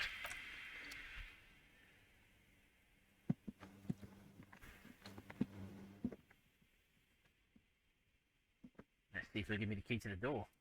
Can I help you? I saw another thing at the whirling. Another thing. Great. I love those. There's a mysterious blue steel door in the back of the kitchen. Oh, yes, that door, sure. There's nothing mysterious about it. It's just a door. He shrugs. I'm even more suspicious now. Welcome back, Mark. Do you know what's behind it? Do you have... Okay, then never mind. Do you know what's behind it? Do you have... No, I don't have a key. I don't know how to get there. And I don't care either. It's not like I've been wondering about it for 10 years. It's just the Frit warehouse, probably. The Frit warehouse? Or some boring storage space with a bunch of old junk and dust. Junk and dust. He runs his finger across the counter to check for dirt. He's attempting to maintain an air of indifference. It's absolutely not convincing. I think you'd like to know what's back there. Let him get to pretend he's indifferent. I think you'd like to know what's back there. Fine, okay, a little.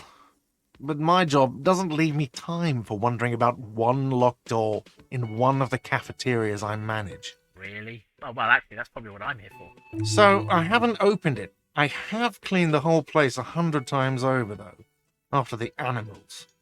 And I haven't found a key, so good luck with that. Okay. Yes? Goodbye. How much money have I got at the minute? Where can I find out how much money I've picked up?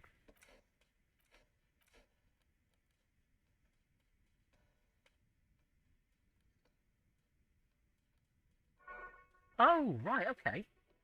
I realise I can quit these things. Here, I've got a flashlight. Excellent. A police flashlight bearing the logo of Grundstellung Areal. The small dynamo packed inside this handheld illumination device theoretically gives you the ability to produce a tiny amount of electricity anytime, anywhere. Okay, thanks for that. The quests are multiplying. Explore the Whirling's secret passages. There are strange doors in the Whirling. No one knows where they lead. Find a way in and see what's hidden there in the hostel cafeteria's forgotten corners. There is a locked door upstairs in my bathroom. Find out who is in the Union box. Yep. Track down my gun. Yep. Local pawn shop. Track down the badge. Yeah. Open the trash container. We've got a pry bar and we've got the keys, I think. Where's the rest of the armour? Go to the harbour gates. Ask the Jolly Mesk about the armour. Pay for damages. Yeah, I can't ask my station for additional funds. Who made the call repeating the crime? This may take some time. Okay. Okay, let's head. Bants or bullying, bants or bullying. We're playing a game called Bants or bullying, bants or bullying, bants or bullying. It's rarely bants, it's usually bullying. Don't be afraid to say weird things. People are more forgiving to persons of power, like police officers. Oh, okay. Okay. I might say some weird things then. Probably nearly time for me to admit to Kim Kitsuragi that I speak to my Thai. Let's head over here.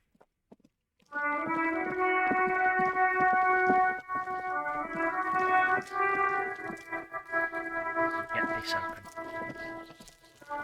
This trash container is locked. The sliding lid has a padlock that says, "Whirling in rags." Okay.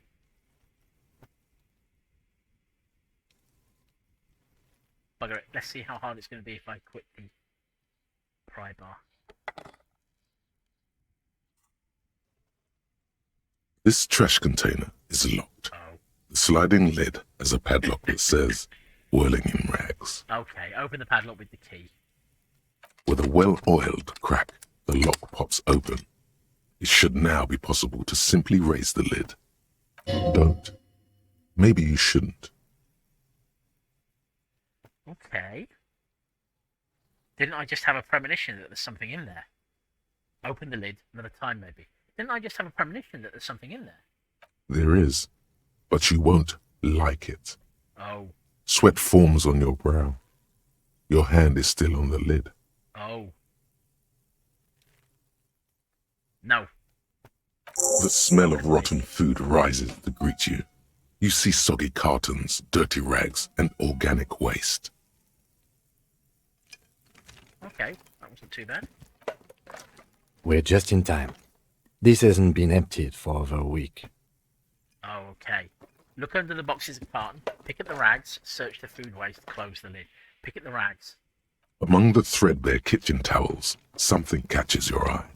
A pair of denim trousers. Grab them. As the legs of the slime-covered jeans begin to unspool from the garbage, a rank corpse smell fills the air. Oh, no. The victim's clothes? Cadaverine odor is faint. If these belong to the deceased, they were removed when he was still in the early stages of decay. Drop them in here, officer. The lieutenant produces a black plastic bag marked evidence from his pocket.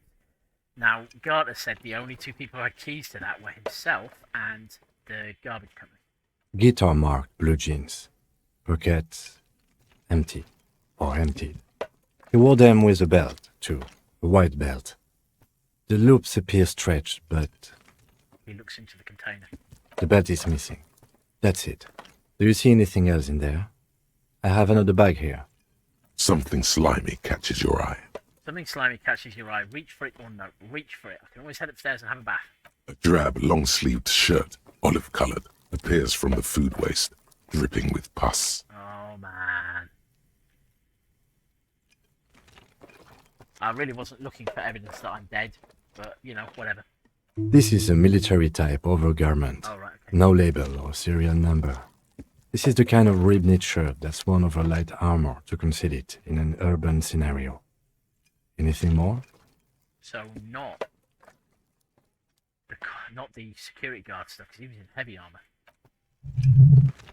The rest of the rags are just kitchen variety waste. A yellow old mug that catches your eye. But other than that, I throw in that towel, a mug, that's all.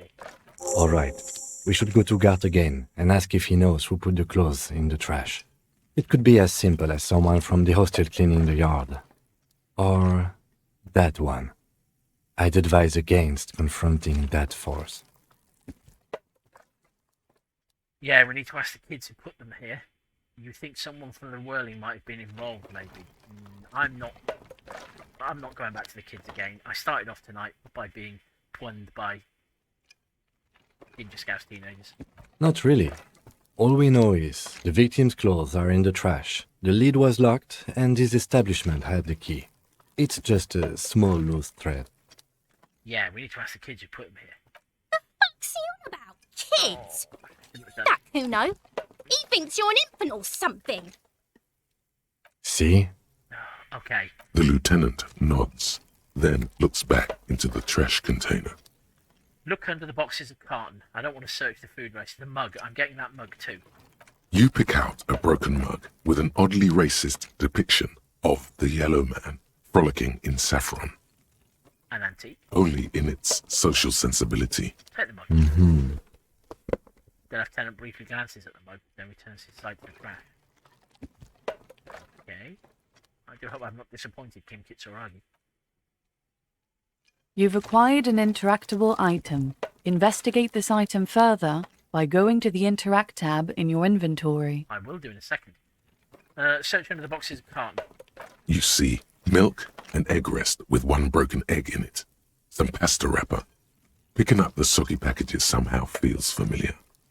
A box falls into pieces in your hands. Batiste Soleil cereal.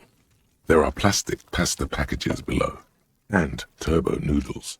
Nothing of note, however. Okay, search the food waste.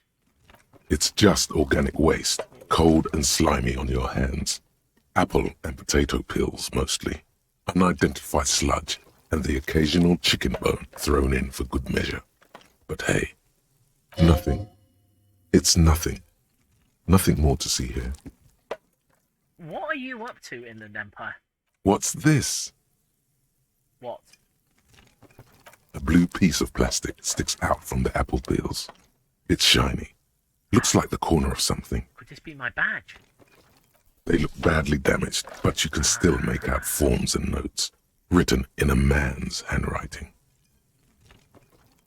It's my police documents that I shoved down the toilet, maybe? Officer, is that your paperwork? No, it can't be. I don't know what this is. I don't know what this is. I do know what this is. No, it can't be. Yes, it is. Look. This plastic has the RCM street grid on it. You've even got an autopsy form. A miserable-looking slip of paper. Sticky board. If you don't mind my asking, how could you have let your paperwork end up in the trash? It must have been cramping my style. It has a foreboding quality to it. Maybe I needed to lose it for the great bloodletting to begin. Stop being crazy. I think I didn't want to be a cop anymore. That's why I tried to flush my cop life down the toilet. I wonder if my badge is in the toilet. I'd rather not talk about it right now. I think I didn't want to be a cop anymore. That's why I tried to flush my cop life down the toilet. Well... He doesn't know what to say. I'm sorry, Kim Kitsuragi. I'm just keeping disappointing. His eyes express a rare condolence. Then he picks it up.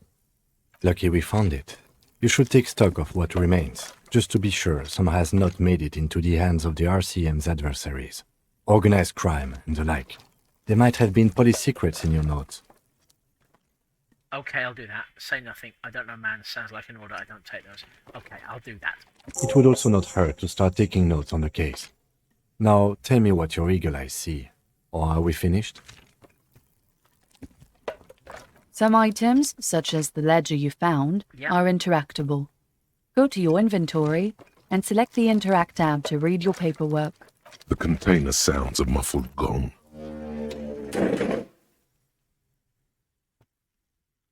That's one thing off the list. I think we got it all. I'm going to move out the way. There's a door over here, wasn't there? Let's have a quick look at the door. And... what's this? Okay, we can't get here from the front. Alright, there. inconspicuous pile of the roofing material Eternite. What is this? Perception. Why am I looking at this pile of roofing material? Why am I looking at this pile of roofing material? Because there's a secret door hidden behind the panels of Eternite. That's why they're too orderly. Thank you, Perception. There it is. You see a shabby little door. A secret door. What is this then? A tool shed? Let's investigate. Let's investigate.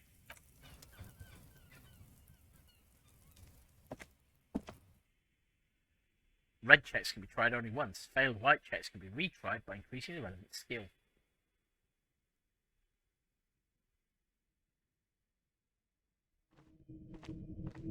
Okay. Okay. Alright, there's a bunch of stuff here to interact with, but let's check out clues first. I've got my trusty flashlight. An empty tube of magnesium supplement.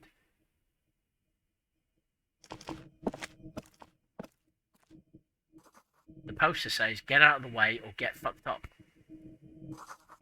Cured pig's head. It looks mummified. It's interesting how the way that chair's positioned. A silver plate with traces of bone yellow powder. Okay, painting maybe? That's yellow, I wonder why. Let's click it, find out. Oh, no, let's click. Be still, my beating heart. It's amphetamine. Sweet amphetamine. Oh, shut up, electrochemistry. The lieutenant isn't studying the powder in the mirror. He's studying you.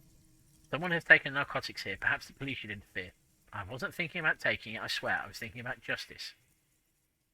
I've heard amphetamines make you a really good detective. Are you a really good detective? I wasn't thinking about taking it, I swear. I was thinking about justice. Yes, that's true. That is... Oh, hello, folks. More drugs, says Jesus John. Greetings, Helena. I'm expecting that you will give me much better advice. I wasn't thinking about taking it, I swear. I was thinking about justice. Of course, detective. Swift justice. Don't worry, we don't have to investigate every trace of narcotics. I kind of want to investigate every trace of narcotics, but not in the way electrochemistry demands. The lieutenant points to the ladder in the corner. Yeah, swift, lightning justice. Faster, harder, justicer. Shut up, electrochemistry. See that ladder there? It's probably another way into the industrial harbor, no? The secret path the local kids use. Okay. Okay, so what's this? That's more money. Yeah, that looks like it probably really belongs to me. Okay, I'm not going to creep into the harbour just yet. We had a... we were punned by Kuno again earlier. We reported our badge missing, and there was an incident which I don't want to talk about, in which people took the mickey out of me. We didn't technically report our gun missing, although we may have to ring back at some point. We hung up. We spoke to a really cool, laid-back lorry driver, and we spoke to a racist prick, and then we came back and we went through the dumpster over here. We had a brief look in the kitchen, but nothing really came of that. We didn't speak the language. And now my plan is to have a look at some of the things I found in the dumpster, starting with the yellow man mug. This broken-eared mug somehow made its way into the Whirling Rags dumpster. It depicts a person of Samaran descent frolicking in a field of saffron flowers, buck-toothed and grinning feeble-mindedly. It seems to be a cheap knockoff of some colonial-era antique, for fuck's sake. It's just a racist mug. What's there to read here? There's quite a lot to read into here, actually. Look at all that content. Oh boy, here we go. What are you going to say about a broken, tossed-away mug that you dug out of the garbage? Okay, here we go. This mug is an example of prejudice. I'm going to use it as an example of what not to do. I'm going to push this into the face of every merchant I find and tell them this is your inane ideology. That seems a bit aggressive. The mug will be useful by denouncing I can earn political capital to mask my bad-ass hustling, i.e. fraud and embezzlement. Okay, that's got dark. The mug didn't belong in the trash. It was just a funny mug. Can't anyone laugh anymore? Okay, the mug is an example of prejudice. I'm going to use it as an example of what not to do. I am kind of tempted to go and beat the racist truck driver with it, frankly. But it was in the trash. Why not just call it out when you see it? Or do some volunteering work. Just finish your case, detective. Wow. I'm feeling judged. Perhaps appropriately. Okay, fine. This is the ledger you found in the trash. It's full of notes written in a man's dense cursive. Have a closer look. Maybe it can be salvaged to start keeping notes in the case. Oh, we also spoke to Sylvie, who it turns out did not make the phone call to the police about the body. We also discovered, to our in no way surprise, that she had quit her job because we were terrible to her. Oh, and we think that we might have pawned the gun. So I'm going to head to the pawn shop after this.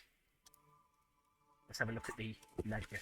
It's the ledger you found in the It's the ledger you found in the trash. A pitiful cabbage of white and yellow papers hanging from plastic board, barely held together by a metal clip. This sad display is made complete by the faint smell of urinal cleaner. I'll give you a proper look at my shoes in a second, actually. Anything else? I think I got it. Put the ledger away. Anything else?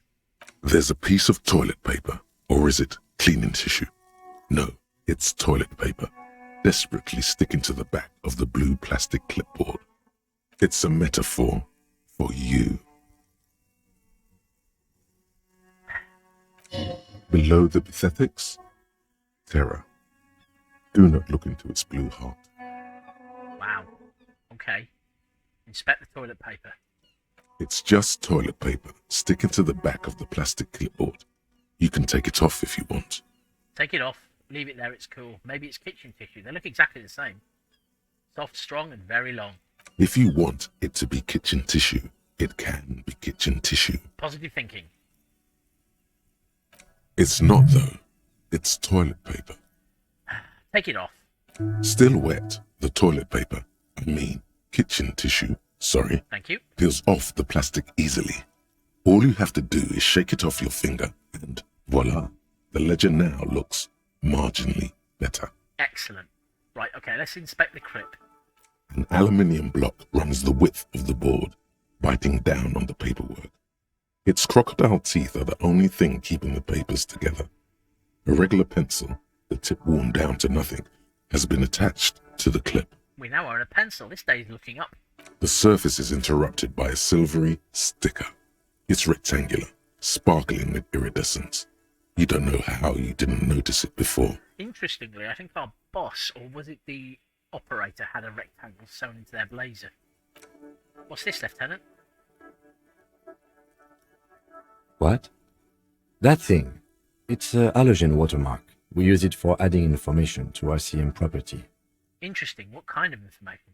It depends. Aside from an anti-counterfeiting stamp, mine has my station number and address. The information varies by date of issue. Okay, we still don't know our name or address. How many years you've been on the force, he's thinking. It'll have that. EDC. Thank you. How can I read it?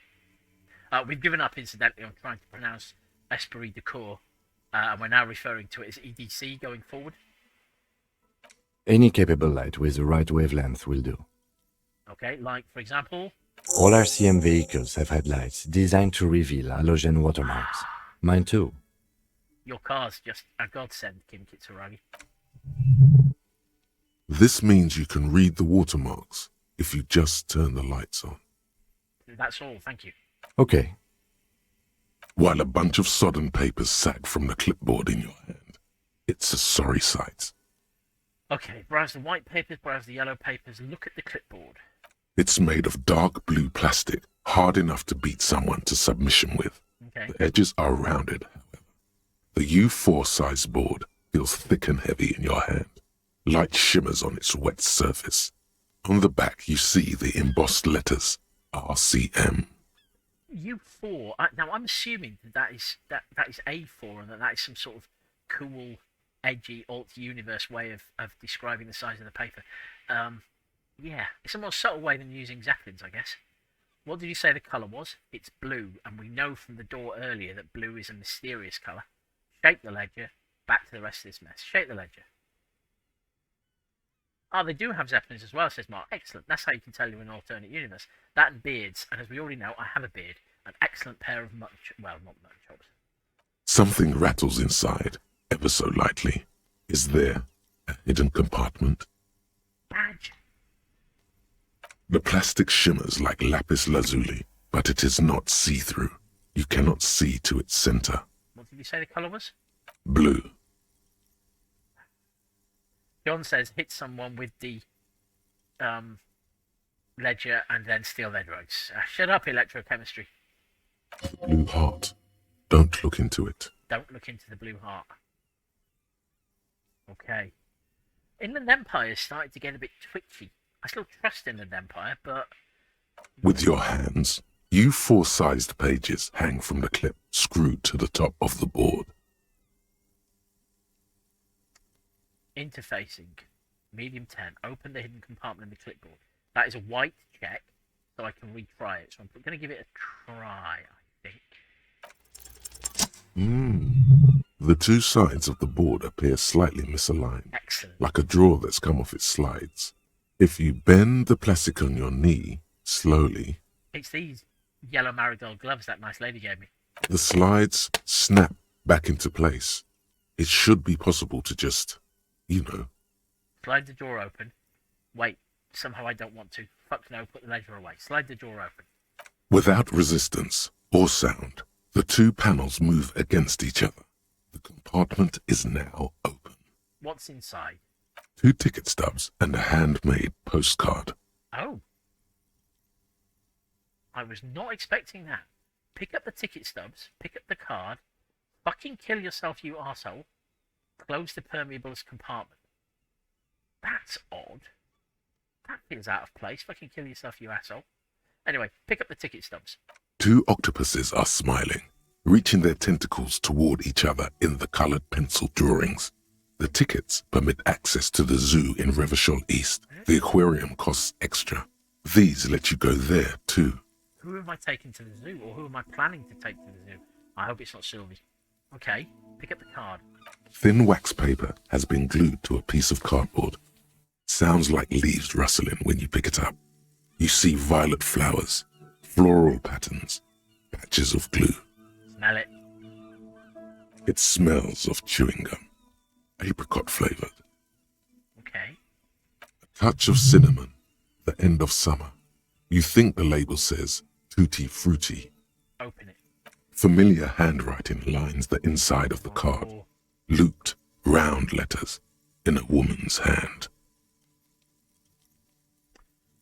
I'm getting a bad feeling about this postcard. Harry, it begins. You're already reading. I wanted to write you a letter so you can read it when you wake up.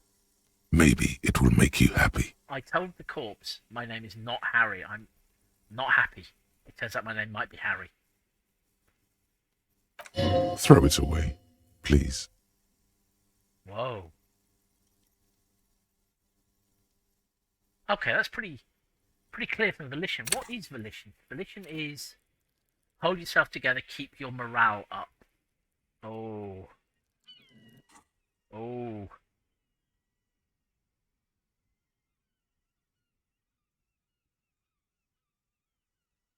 Okay, John is telling me to read it. He seems quite insistent on that. That makes me deeply suspicious. I'm just gonna have some paracetamol or something before I read this this innocent-looking postcard. Okay. But it will make me happy. Keep reading. But it will make me happy. A merciful wind blows in from the bay of Revachol, dusting the ground at your feet and raising newspapers far away. You feel the card slipping into it. Let go.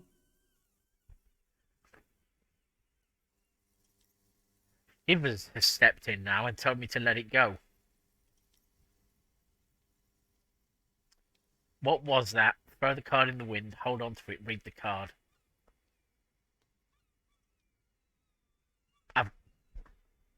No, I've got to read the card. I want to know what is so terrible.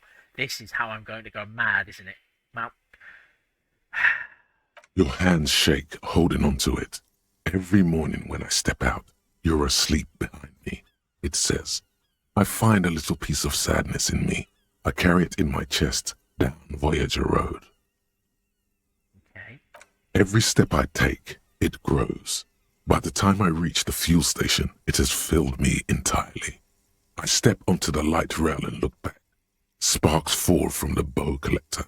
I know it will be like this until late afternoon, when I get off the 42 and walk back to you. This doesn't seem so bad. You. Every step I take will get lighter. It almost makes me run. Sometimes I do. I can't believe I met you. I can't believe the happiness I feel with you.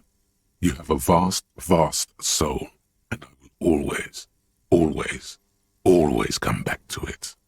I'm getting a bad feeling. Kisses, kisses, kisses. You feel the air sucked out of your lungs and the blood sucked out of your head. Everything around you gets dark. Small white dots appear. You feel the ledger slip from your hand. Uh-oh. No. Hold on. Hold on or fall sideways. Hold on. To what? There's nothing. Oh, man. Detective, is everything all right? I fall sideways. Crap.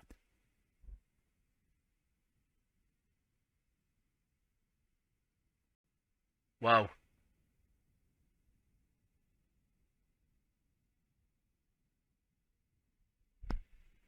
Oh, man.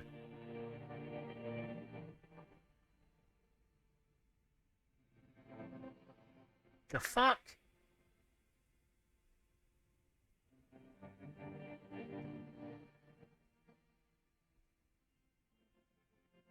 The fuck?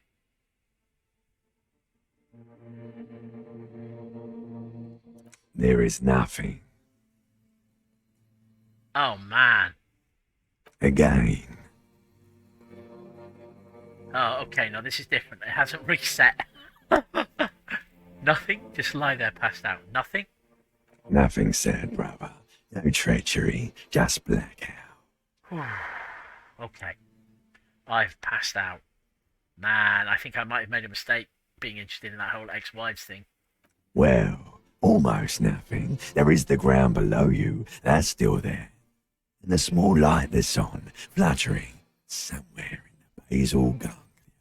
This game delights in fucking with you, says Mark. No shit. That's me. Blue eyes, that's me. And who was that? Nice and quiet. And who was that? Who was what? He speaks of the sickening longing, the unwell emotion. Even in the darkness, he's grasping for it. Still trying to hold on to the great sorrows slipping in the water. Slimy. No, it was cool. I'm cool. My tie thinks I'm cool. The cool when you're dead. Here in the paleo-mammalian cortex, we call it the shadow. Oh, okay. Because it's always there. Was that the X something? Where is Voyager Road? Enough to sit here motionless. Oh, man. Okay. Okay,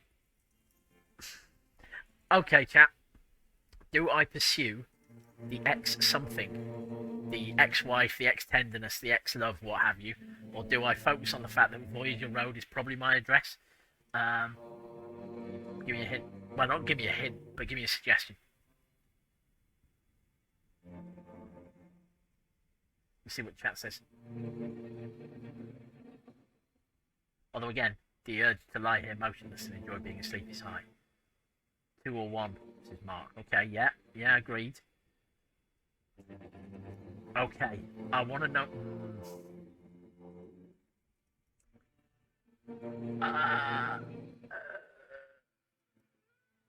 it feels like knowing more about the X is not going to make me any happier. Oh man, I wonder if those tickets from the... No, that wouldn't make any sense. Why would it? Because it's my clipboard. That'd be why I was keeping the tickets and the postcard in it. But then I tried to flush them down the toilet, so that's not good either. Right, I'm going to find out about Voyager Road. I am not a happy cop, Mark. I am, in fact, a sorry cop, as we established earlier. I am sorry. So, where is Voyager Road? There is no Voyager Road. Oh. There are no roads, no houses, no lights in the windows. It's all on pause. Okay, was that the X something? The Bloated corpse of the past resurfacing. No, it was beautiful. Yes, that. Now, obviously, I'm trying to resist the emo goth things, but yeah, I think the appropriate response there is yes, that. Don't prod it in. It will start moving again. Okay, enough. Just lie here motionless. You think they would let you? Until you disintegrate into biomolecule. No. Someone is breathing on your face now, inspecting your pupils, stupid idiot. I do like ancient reptilian brain, I have to say. Even if he is, you know, a bit Essex. I'm not coming that back. What is that? It's cold. We've resisted death at least once so far, so let's keep on keeping on. What is that? It's cold. Yes, they're pouring something on you. It's in you. And it's... Water, probably. It's delicious. Oh. Oh, no. Oh, no, that was perception. That wasn't electrochemistry. So it isn't necessarily brandy. Glowing lights on a dashboard emerge out of nothingness. Where am I?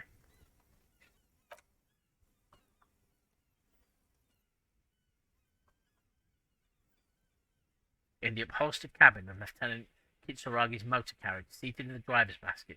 The air is thick with leatherworks and heavy fuel oil. Cold water runs down your chin. Drink. Water. The lieutenant is extending a small canister to your mouth. Drink? No, I don't wanna. It's very interesting that I've got all these, you know, various whatever these are, suggesting I do terrible things all the time. And then depending on who's in chat, I also have John Haynes trying to be my own personal John Constantine. And, you know, Mark, who appears trustworthy, but is occasionally a little suspicious. But I'm going to drink the water. I will drink the water. Grow up. We're being a better person. That is our resolve. Silver, the stuff of life itself, as it pours down your parched throat. The pounding in your head recedes. The darkness parts. Drink. You haven't drunk water in 2 days. Did you know the human body is not made to survive on alcohol alone? Oh, yes. You need a secondary form of hydration. With greedy gulps, you down half a liter of cold water. Some of it spills on the driver's seat. The lieutenant pays no heed to it. Thank you, Kim Kitsuragi. What happened?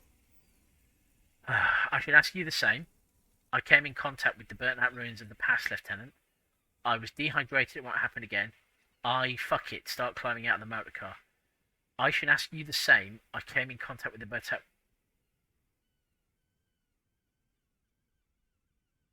I should ask you the same. You were reading your paperwork. Then you passed out. I carried you to my kinema to take you to the hospital. Then you came to. How long was I out? It is traditional to say how long was I out after you pass out. 10 minutes, maybe. Okay. I came in contact with the burnt-out ruins of the past, Lieutenant. I was dehydrated, it won't happen again. I came in contact with the burnt-out ruins of the past, Lieutenant. Yeah. Kim Kutsuragi saved me from lying in an alleyway within arm's reach of Kuno, so I owe him. That does sometimes happen. He hands you the remains of your ledger. I should have read the paperwork before I started dicking around. You dropped this. Are you okay to proceed? Let's solve this case, or just nod. Let's solve this case. Good. Okay. The Ledger of Failure and Hatred is a special item that can be used both as an interactable and a tool equipped in your held slot for skill bonuses. Find it under the Tools tab in your inventory. Okay, we're back by the car, so that's good. I've got a new thought. Let's check out what that is. Rigorous self-critique, white morning. Temporary research bonus, -1 authority. Little guy gets further and further away. Research time 5 hours. You see yourself from above. You're passed out on the blue tiles of the hostel room floor. Even from this distance, you can see your eyelids flutter at the mention of what? A great white object letting out its sweet smell like a lily of the valley. The little man's forgotten its name, but he still remembers the feeling. And look, he moves. The feeling animates him. He instinctively reaches out for the feeling's best friend, a bottle of Commodore Red. He puts on his disco clothes and gets smaller and smaller. Oh, man. This will be my third thought that I'm having. But I'm quite close to finishing internalizing Lonesome Long Way Home. So I'm gonna do it. I don't like authority. Authority is constantly trying to persuade me to be an arsehole. It's not even got the fun element of electrochemistry. It just wants me to push people around, and I'm not that kind of cop now. So internalize. Okay. Right, so let's get back to the ledger of failure and hatred. +2 Inland Empire, +1 Inland Empire, +1 empathy, -2 authority. Jiminy. Oh, okay. Mark is telling me that there's loads of thoughts to pick up, and the thoughts stay in the slots once they're finished. Arse.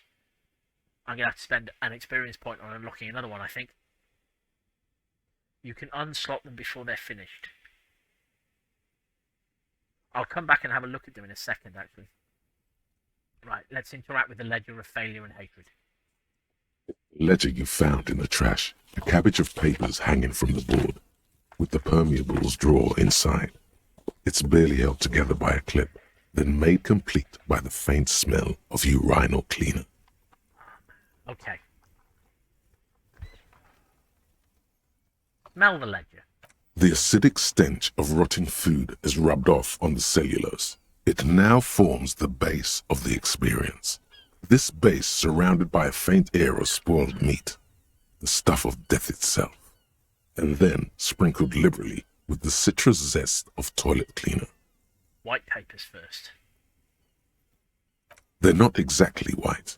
They're yellowed in patches by sunlight and alcohol, and covered in dense blue handwriting. Ink escapes into watercolor patterns, reaching its tendrils across entire pages. The paper itself is checkered, with faint red lines, forming short paragraphs. Okay. Once in a while, there's a red stamp that exclaims, "Case files commit to paper." The case files themselves are plenty.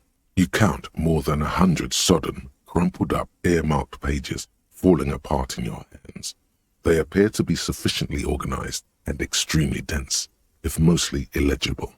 What is in there? What are they about? So this is like my entire history of a cop. Work, strife, poverty, the Jamrock Quarter. These are handwritten logs of investigations dating back to January 51, this year. The exact number is hard to estimate due to missing pages and an odd naming convention. But there are at least 20, maybe 30 cases undertaken, not completed, mind you. Man, I'm bad at my job. There was mention of a naming convention here, and I know my task here is to name my case. Count the pages. I have to open an official case. Is there room? Yeah, what was that mention of a naming convention? Yes, it appears you employ a, shall we say, robust yet literary system. Each investigation has its case number written on the margins. Yet, still more tellingly, most are accompanied by a name. Oh my, and they're written in capital letters too. Yes, all caps. One is called The Next World Mural. Another, The Square Bullet Hole Murders. Another yet, The Unsolvable Case. More. Others appear more light-hearted. The guys on a couch in an unexpected location, and the murder at the hookah parlor. Even the rare article-free collapsing tenement. Murder features prominently throughout. Okay. Words are apparently my power, even as an ape cop. You like this grimy murdering. don't you? I don't like murdering. I like investigating and solving murders. Stop trying to get me into trouble, Half-Light. It's going to take an effort to piece these case files together, but it can be done. Once you're done inspecting them close. Kim, my cases appear to employ some kind of naming convention. You mean the alphanumeric? Officer, precinct, time of arrival at the scene? That's the one. Lie. I've made a decision not to lie to Kim Kitsuragi. No, I mean a non-numeric one, with titles. I don't want to give you another reason to be disappointed by me. Oh well. Oh, you mean the titular? Yes, well, so do I. In our defense, almost everyone in the RCM does. Why is that? It's a holdover from the early days of the RCM, right after the revolution, when the organization had little idea how to do things. It persists in an unofficial capacity.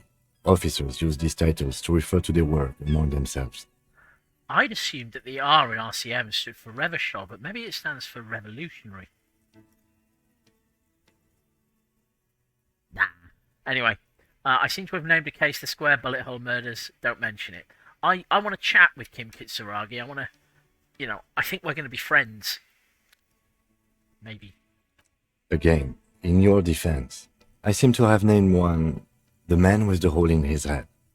That was a real person. His death was real. Still, I named it that, to amuse myself. I feel we're bonding now. I pray his loved ones never find out.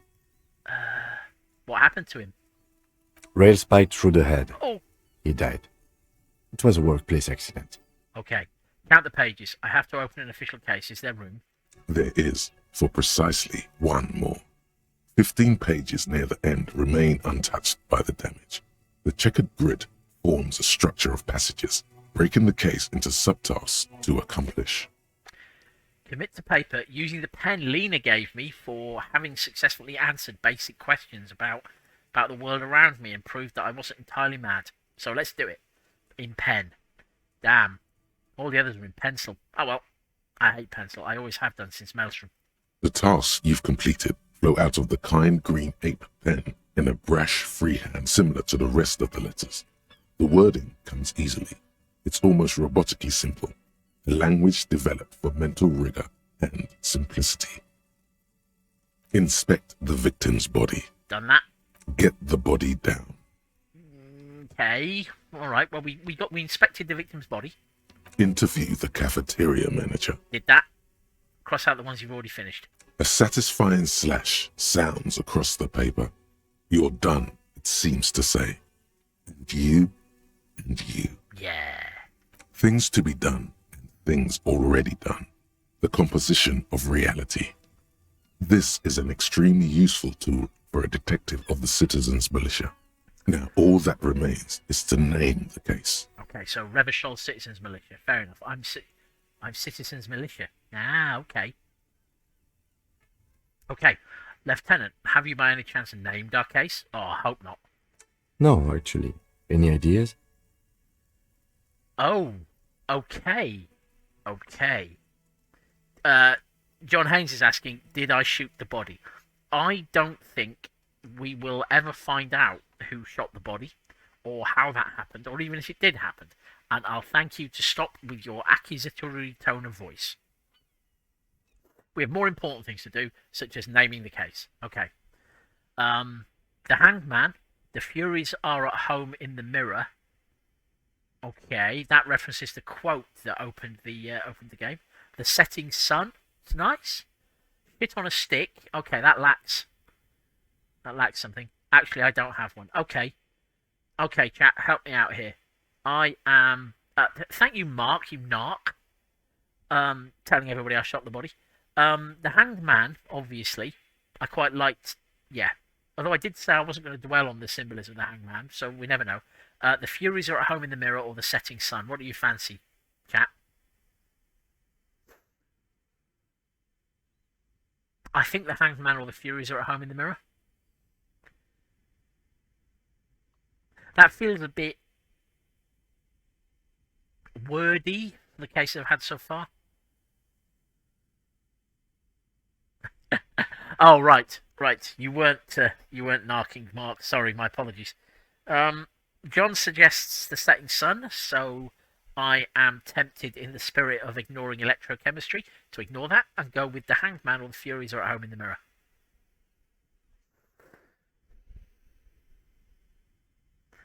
You are a literary detective, says Mark. That is true.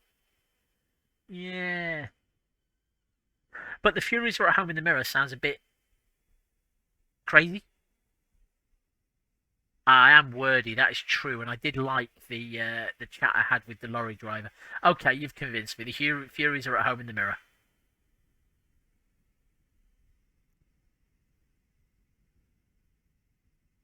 The case of the Furies that were at home in the mirror. Furies? Yes, well, I don't know. I have to be honest, I'm not experiencing the internal strife that it refers to. And also... Oh, Kim Kitsuragi doesn't like it. Could you make it less poetic somehow? Just a normal case name, you know? Think, what would that be? A good normal name. Okay. I'm not convinced I can trust any of you people, you know. The Hanged Man. Oh, the setting sun. The Hanged Man. Let's call it the Hanged Man. He was hanged, he was a man, and I liked the Hanged Man. The Hanged Man. Great. That's great. That's actually what I was thinking too. Okay, Kim. The Hanged Man. Good, strong name. We have a very good name for the case now. Okay, I feel better for making Kim Kitsuragi happy. I'm going to start calling it the Hanged Man. It's good we sorted this out. Right. I'm done inspecting these. Close the case files.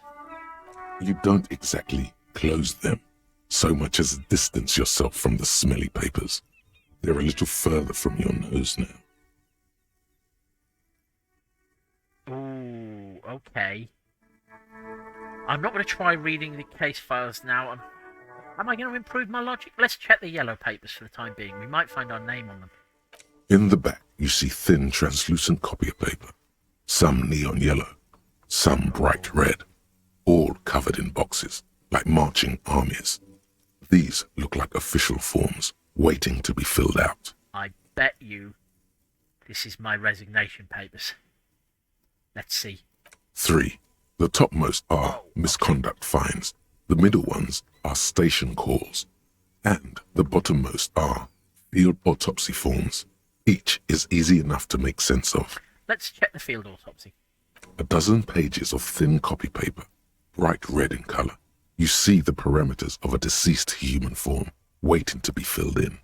Age, sex, condition of internal organs. Mildly shot. Color of the irises, predation marks, condition of sexual organs.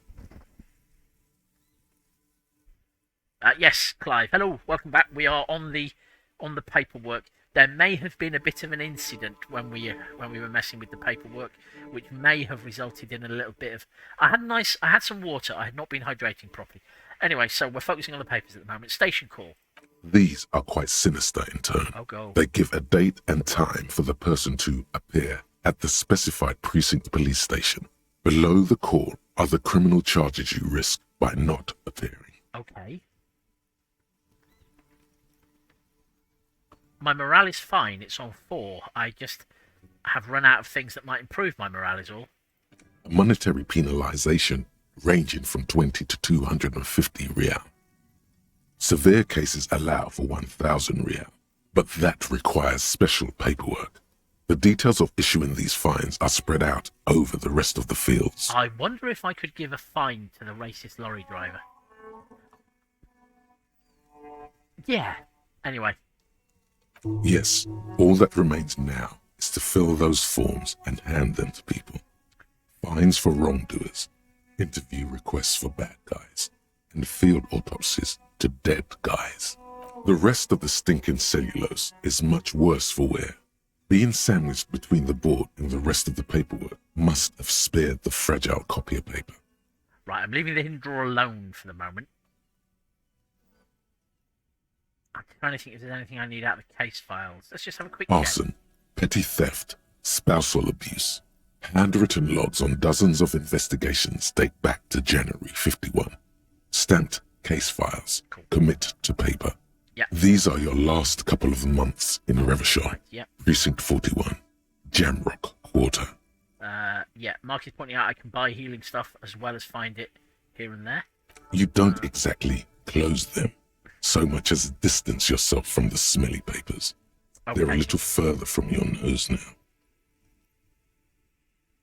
Am I accidentally penalising my logic in any way? I wonder. Screw it. Can I read the case files now? No. It's proving to be harder than expected. You just don't have the intellectual rigor to patch the quilt back together. Try again later. Okay. Right, put the ledger away for the moment.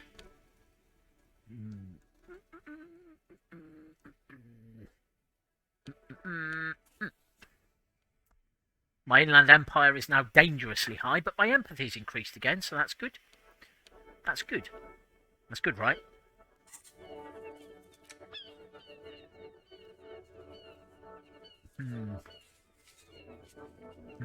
No. No. Okay, so let's try and use the...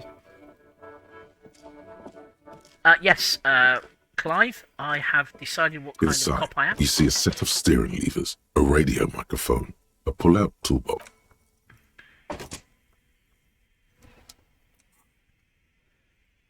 I made the decision immediately after speaking to Sylvie, and I was feeling quite sorry, and consequently I am a sorry cop.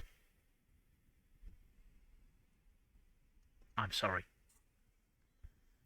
Inside, you see a set of steering levers, a radio microphone, a pull-out toolbox, and the soft glow of the fuel preheater gauge. Kim, how do I turn on the headlights? All right. Ready? I turn, you press start. It's next to the preheater.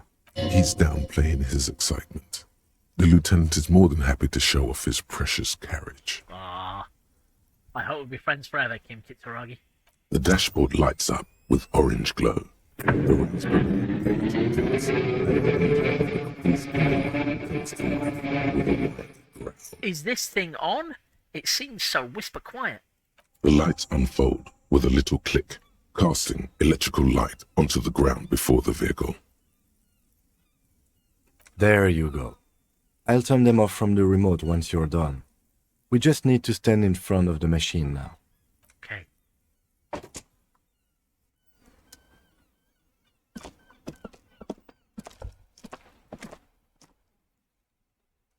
As you hold your ledger's clip under the headlamp, an iridescent hologram appears. A street grid and the veins of a great river. A familiar sensation washes over you. There she is. Revachol West.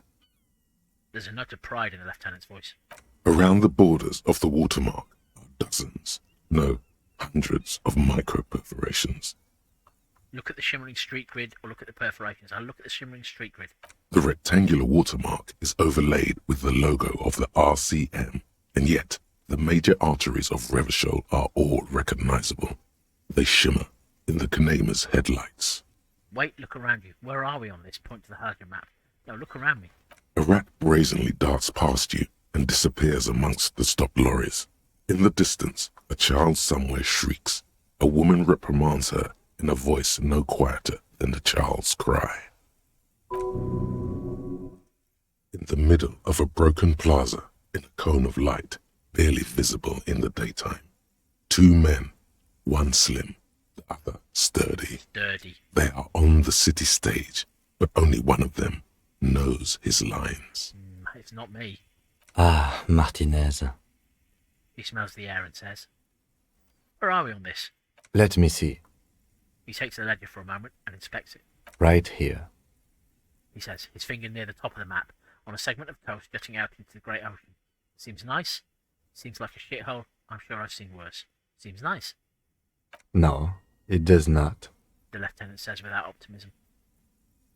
You're such a downer, Kim Kitsuragi. There are many of them. They are divided into 3 separate rows. Tally up the different rows. The first row has 18 dots. Okay. What about the next one? The next is the longest. It runs all the way around the border, and then some. Best count 'em. There are so many, it's hard to count. More than 150. At least. Maybe even 200. What about the last row? The last row has 3 perforations. 3? That's it. Hey, Kim, what do all these holes mean? Those are perforations. They represent your record as an officer of the RCM. Oh. They are your statistics, as it were. I should have guessed you'd keep a record. Officers often do. Let's take a look. I don't think I want to take a look, Kim Kitsuragi. Son, here is where we score your life performance. You better hope it's good. The first row represents your years of service. Okay. 18 years. Okay, not bad at all. What did you do before you volunteered? What, 18 years I've done this? Got drunk like a megastar? I walked the land telling whores and liars of the end to come. There are 9,855 days remaining. Probably a some boring office job, same as everyone else. I feel like I just went around apologising all the time. Do you really think I have any idea? I feel like I just went around apologising all the time. Maybe you were a diplomat.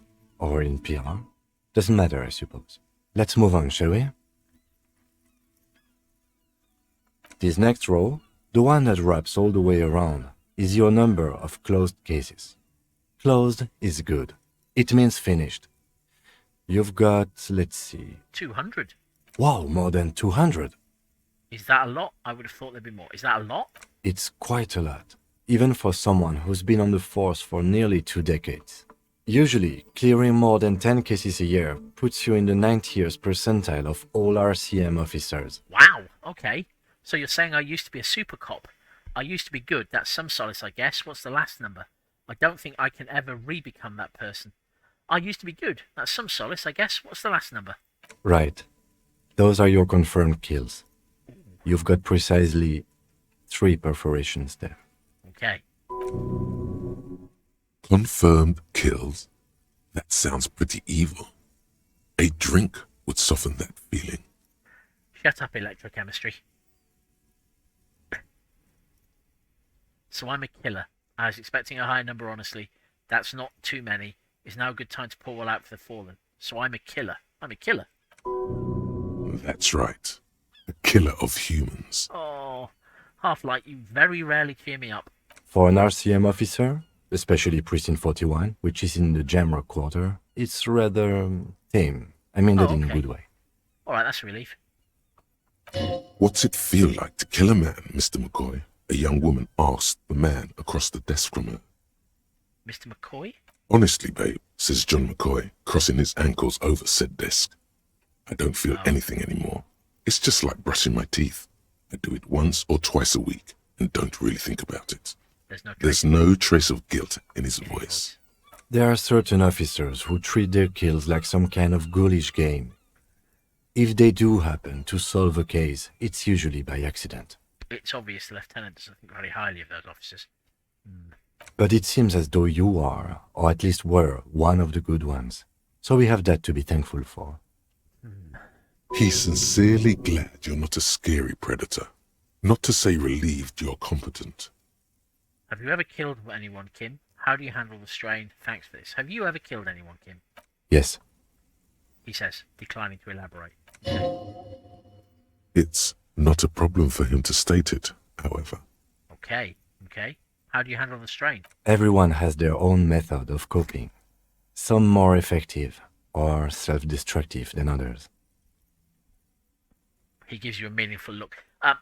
In the spirit of Bants and bullying, Clive in chat is saying, I mean, it's not like you can shoot straight. Thank you, Clive. I feel very supportive. Personally, I find it helps to keep up a few hobbies. A few hobbies? Like what? Maybe I should find a hobby. Hobbies are lame. Oh, God damn it, number 3. Like what? Oh, this and that. Let's not get into it now. Maybe I should find a hobby. Why not gardening? You've already got the gloves. That is very true. I'm still wearing my yellow gardening gloves. It's meant in earnest. Please don't mistake it for a jab. Right, okay. No, I'm not taking it for that. Thanks, EDC. Thanks for this. The lieutenant nods. Okay, let's go. Right. I'll go turn off the lights. He presses a remote control on the key. You can now see your statistics on your journal page to the right of the task description. Right, let's have a look. Yeah, name unknown. I'm sorry, Cop 6, boring Cop 1, apparently. 1 point communist, 1 point moralist. I've got good cop, bad cop 5. That's good to know. I've killed 3 people, solved 216 cases, and been on the job for 18 years. Still name unknown, though. Okay. Right, I'm saving the experience point for the time being. What's my hand-eye coordination? Asks Mark. My hand-eye coordination is 2. Yeah. No, Clive, I have still not found my name. I had a brief moment of excitement when I was on the radio. It is indeed better than my logic, Mark. I had a brief bit of excitement when I was on the radio and thought I had found my name, but it turned out I hadn't. I was thinking of heading upstairs and checking to see if my badge was in the toilet. We are running a little short on time, and I also wanted to go and visit the pawn shop. Give me a second. I'm just going to dash up and have a quick look.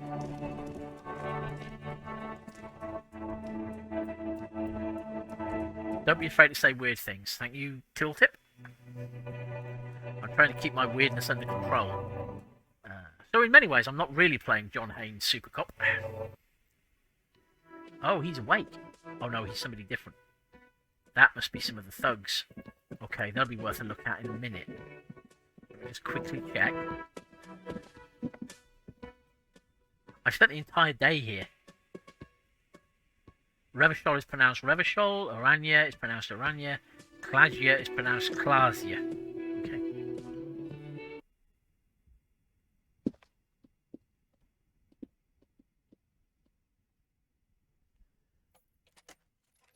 Oh. Kim tries not to look at your broken down muffin. I've accidentally brought Kim Kitsuragi with me. Shit. Kim also tries not to look at the pile of taped viscera on the carpet. Oh. Or the weird suitcase on the hat rack. Oh. Or the potted plant dying in the corner. But it's all just too morbid to ignore. You're looking at the destruction. I'm sorry for this. I did it my way. This is where the magic happens. Say nothing nod story. You're looking at the destruction. I'm sorry for this. I'm sorry. No problem, officer. He takes a step towards the door, like he'd like to leave. Bollocks. The bed is cold and not particularly inviting, but it's yours. The sheets look awful. Don't look at the sheets.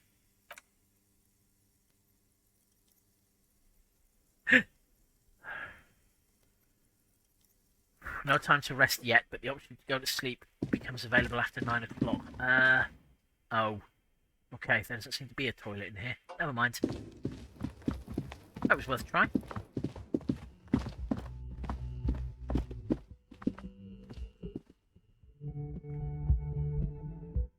Lower morale, put points into volition. You're all the boss of me. Right, let's talk to this boot boy.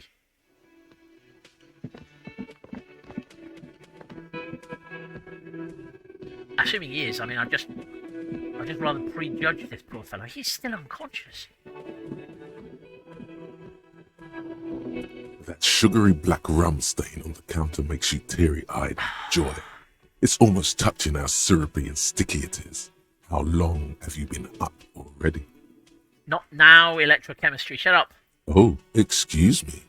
Do you have something better to do than lust for sweet syrupy rum and lemonade? With a twist of lemon? Maybe lime. Maybe who cares? Just rum. Maybe I should lick it before I go. No, electrochemistry. No, Okay, so the Bants or bullying contingent are instructing me to lick the delicious spilt alcohol. I'm not licking. I've turned over a new leaf. I've hit rock bottom, and now I'm climbing back up again. I'm sorry, cop. Okay.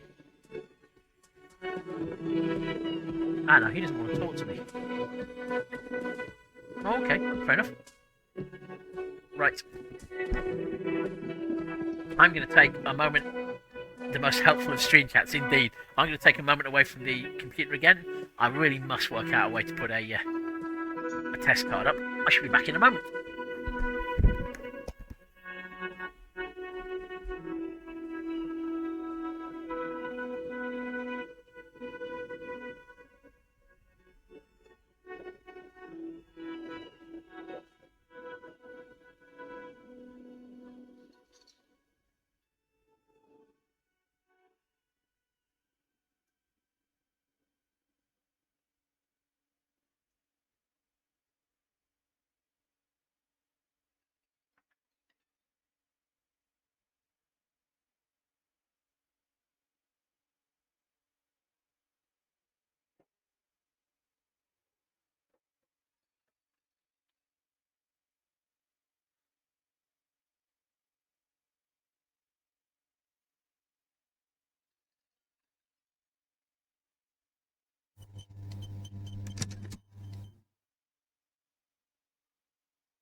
Where were we?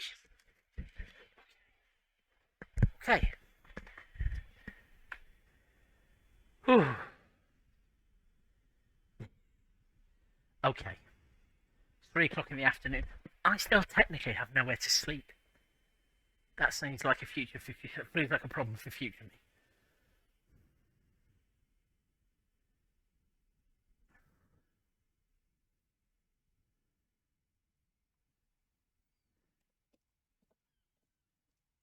I feel like I ought to put the flashlight away, actually. Yeah, okay. Probably somewhere for me to get bottles out of. This Postlovatore mail collection box has been heavily vandalized with graffito. A closer inspection reveals 2 bullet holes in the front. Oh, good mail delivery box, pat the box. Fuck you, mail delivery box, kick the box. I'll pat the box. Mailboxes are good.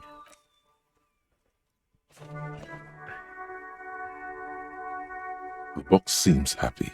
Excellent. Eat shit pig, fucked by the coon, and St. G with a crown have been scribbled on it. Jenny is a whore, and best set mailbox also. Oh. I feel you, mail collection box. Been there, post Lavantier mail collection box, been there. Mail collection box, you should man the fuck up. Okay, I'm not going to pick on the poor mail collection box. I feel you, mail collection box. The mail collection box seems cathartic, thankful even. So do you. You shudder. Then you swallow. I want you for my crime-solving team, mail collection box. And then suddenly, you see it. Over all the other graffitos, someone has, using the tip of a very sharp knife, cut the words, Revachon forever. Wow, okay. Okay.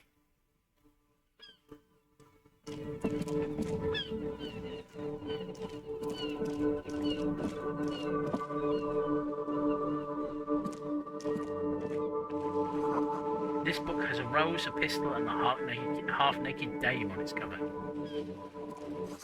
On the cover stands a very muscular man surrounded by flames. Yeah, talk to me. It's Kindle Unlimited Urban Fantasy. This is a book about pate. This book, you don't really understand what it is about, nor does it seem important, okay? A book about Boadiero culture. It promotes freedom and roaming upstream. A book about the future. The government reads your mind using radio technology. Good to know. Who is this? I was kind of looking for the pawn shop. Hello, sir. Step right in. The store is open. A young girl with chubby red cheeks waves at you, smiling. Her nose is also red from the cold. Hello, I am the law, thank you. Hi. Hello! Are you interested in a new and exciting book? He stomps her feet to feel warmer. I am, because you can use a book to pass the time, if I remember correctly. What kind of store is this anyway? Is it okay if I ask you some questions? Not really. Is it okay if I ask you some questions, little girl? Okay, sir. I'll try to answer any questions you have. I hope they're about books. They are not about books primarily, I'm afraid. My name is Annette, sir. My mum, her name is Plaisance. She owns the store. She's inside minding the register or organising the stock. The girl gazes at the window, then suddenly jolts, her eyes wide as if recalling something. Feel free to step in and browse our wares. And you're standing out here in the cold because... I'm signalling that the store is open. Otherwise people might not know. They'd miss out on the crime, romance and biographies of famous people. That is literally the name of the shop. It's giving me chills. A sudden gush of wind turns the pages of the books on the counters. She covers her face, smiling. You're cold. But she's Can I help in cold. some way? I should have a word with the shop owner, maybe. Such good trooper you are, already learning the value of hard work. Yeah. I could help by brutally dismantling the free market. A bit full-on communism. You're cold. Can I help in some way? Kind of you to offer, sir. Doesn't know what else to say. I could lend you my yellow... You can't have my gloves. What could you do to help her anyway? I should have a word with the store owner, maybe. Oh, no, sir. I'm happy to help Mum by luring in customers. Besides, I have some hot juice in my vacuum bottle to keep warm. Shouldn't you be at school or something? What is this crime business? What is this romance? Who are the famous people? Shouldn't you be at school or I something? do my studies at home at the moment. I have to help Mum keep this place running. Isn't going to school more important than this? School is stupid. You're lucky enough to be there. What is school anyway? Isn't going to school more important than this? Mum says it's necessary to do both because it builds character. Mum says a proper worker is dutiful. That's how you get ahead in life. You succeed. How's the business going? Mum says it's peachy. She was a little afraid at first. There's talk about this house being cursed. Okay. Behind her, the window has been boarded up. It has. You sense the boards creaking, twisting for a second, and some kind of doubt in her tense shoulders. Okay. Here's an Empire. You've got my back. Cursed in what way? I'm still going to ignore you regularly, mine. Sorry about that. Good to hear that it's going well. I'm sure there's nothing to worry about. Cursed in what way?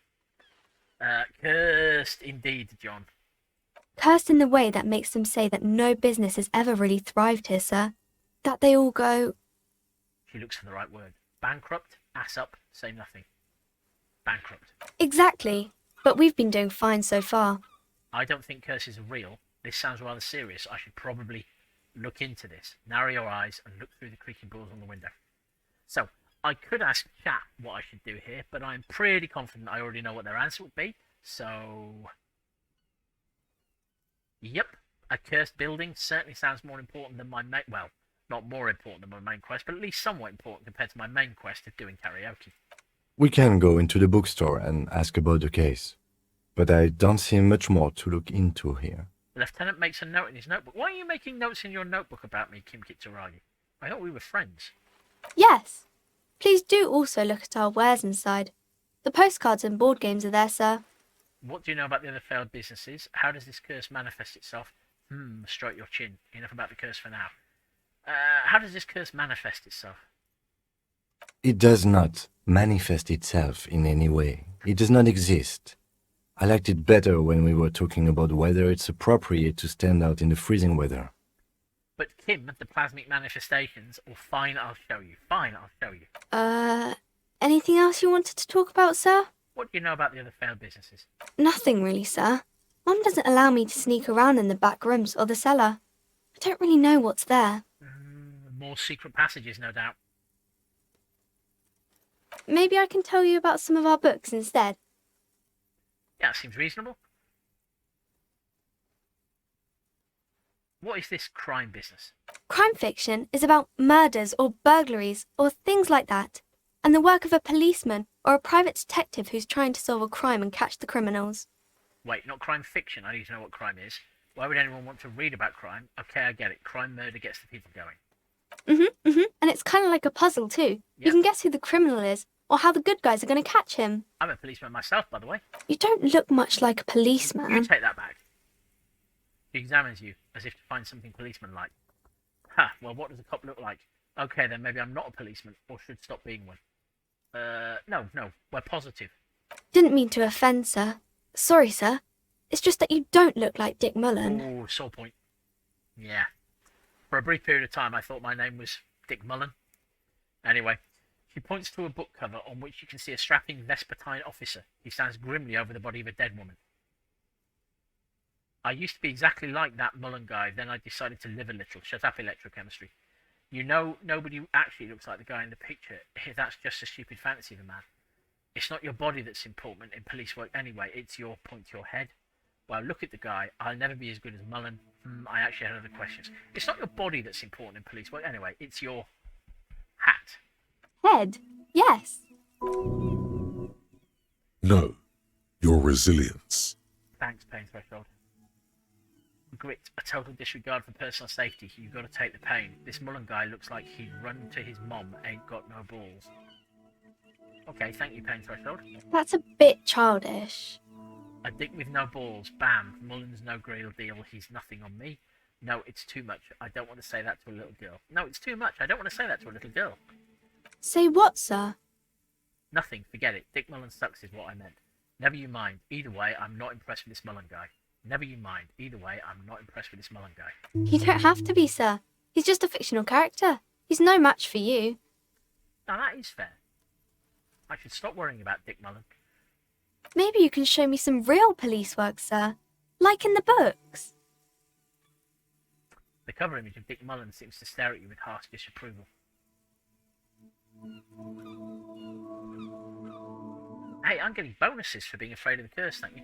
Yeah, let's Sherlock Holmes the shit out of her. The girl keeps her hands folded, hidden. Why is that? Hey, why do you keep your hands folded? What do you mean, sir? He looks wary. She knows where this is going. You don't need to be worried. I'm here to help. You can show them to me. Actually, I'd rather not deduce anything. Every time I deduce, people get hurt. Stop being a coward, not Dick Mullen.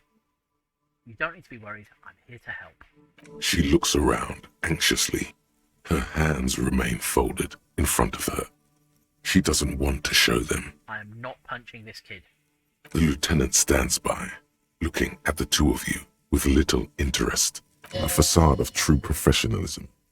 He is far more intrigued by the situation than his poise reveals. It's okay. You heard me, hands up. It's okay. She brings out her reddened hands, her nails frayed, nearly chewed down to the flesh. You bite your nails. This poor little girl is suffering from anxiety. And you knew this from me keeping my hands folded? He shoots you a suspicious glance. Yes, there were a few other hints. It's super simple for detectives such as myself. There are a few other hints. Well, that proves nothing. Anyone could do an easy deduction like that. He's not impressed. She actually is impressed. This is more like a defensive reflex. Okay. Want more? That I can figure out why you bite your nails. I got a few reasons in mind. You think so? Fine, do better. Deduce something about me. Oh, this feels dangerous.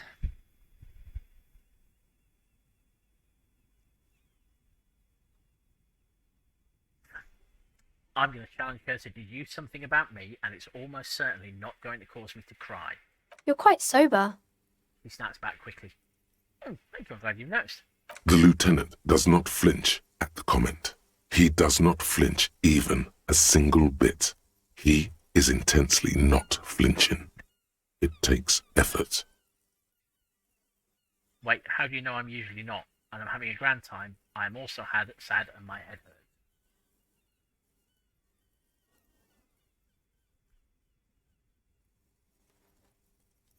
Wait, how do you know I'm usually not?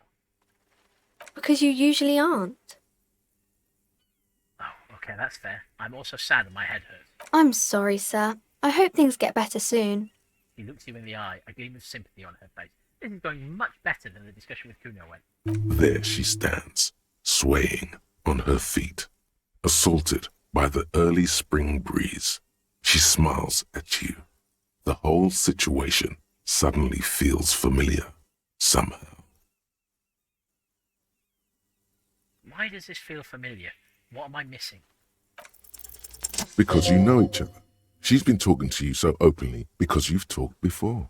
Hang on, so you know me. We've met before. On second thought, maybe I shouldn't remember. Maybe there's a reason I forgot. You've got to stop being so negative. Just because every previous time I've remembered anything, it has been dreadful. Eventually, just by the law of averages, I'm going to have to remember something nice. So here we go. Yes, I stand in this spot all the time. She sways back and forth on her feet. You've been running around all week without your shirt on, sir, apologising to everyone. I don't really understand what you've done wrong. Okay.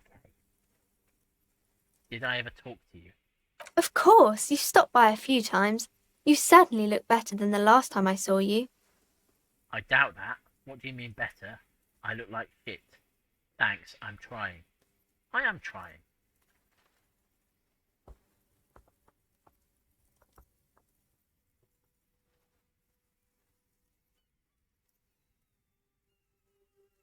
Yeah, I can see. You don't have party eyes anymore. I don't party eyes anymore because I've stopped listening to electrochemistry. Party eyes. Yes, of course. That makes sense. Oh, Kim Kitsuragi is disappointed with me again. I'm not surprised children have seen you running around with party eyes on, he thinks. Not at all. Thank you, EDC. You know, like a cat in the dark, all big and wide-eyed. It certainly looks odd on a man. I feel like we should change the subject. The swiveling eyes of a loony drug addict. That is what she meant. You were probably gurning too. Hey, I gurn all the time, as evidenced by my picture down there and the previous discussions about the expression. Fuck yeah. You should get some party eyes right now. Snap those sequins on you, boy. Guess I feel electrochemistry. Does that mean I've been partaking in narcotics? The girl doesn't know what she's talking about. Forget about this. It does mean I've been partaking in narcotics, but... Oh, baby, that's not what you have to worry about. Worry about the important thing. Shut up, electrochemistry. So why didn't you tell me you knew me to begin with? Thanks, I've learned something about myself today. Why didn't you tell me you knew me to begin with? I didn't know I had to do that. Oh, yes. I don't really like this detective deduction game anymore. Thanks, I've learned something about myself today. I've learned something about myself today. I'm glad I could help you, sir. He smiles a wide, helpful smile. What is romance? That can't go wrong. It's the type of book where there's a rich lady and she has to choose between the good man and the bad man. He smiles at the thought, perhaps imagining herself in that position. Or there could be a story about a poor lady getting a rich man. It's about man and lady business, sir.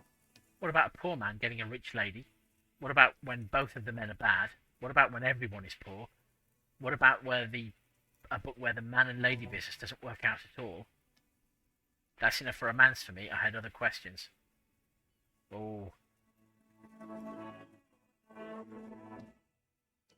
Does anybody have any suggestions? Which version of romance should I ask about? It's that one, isn't it? That is a bit emo goth.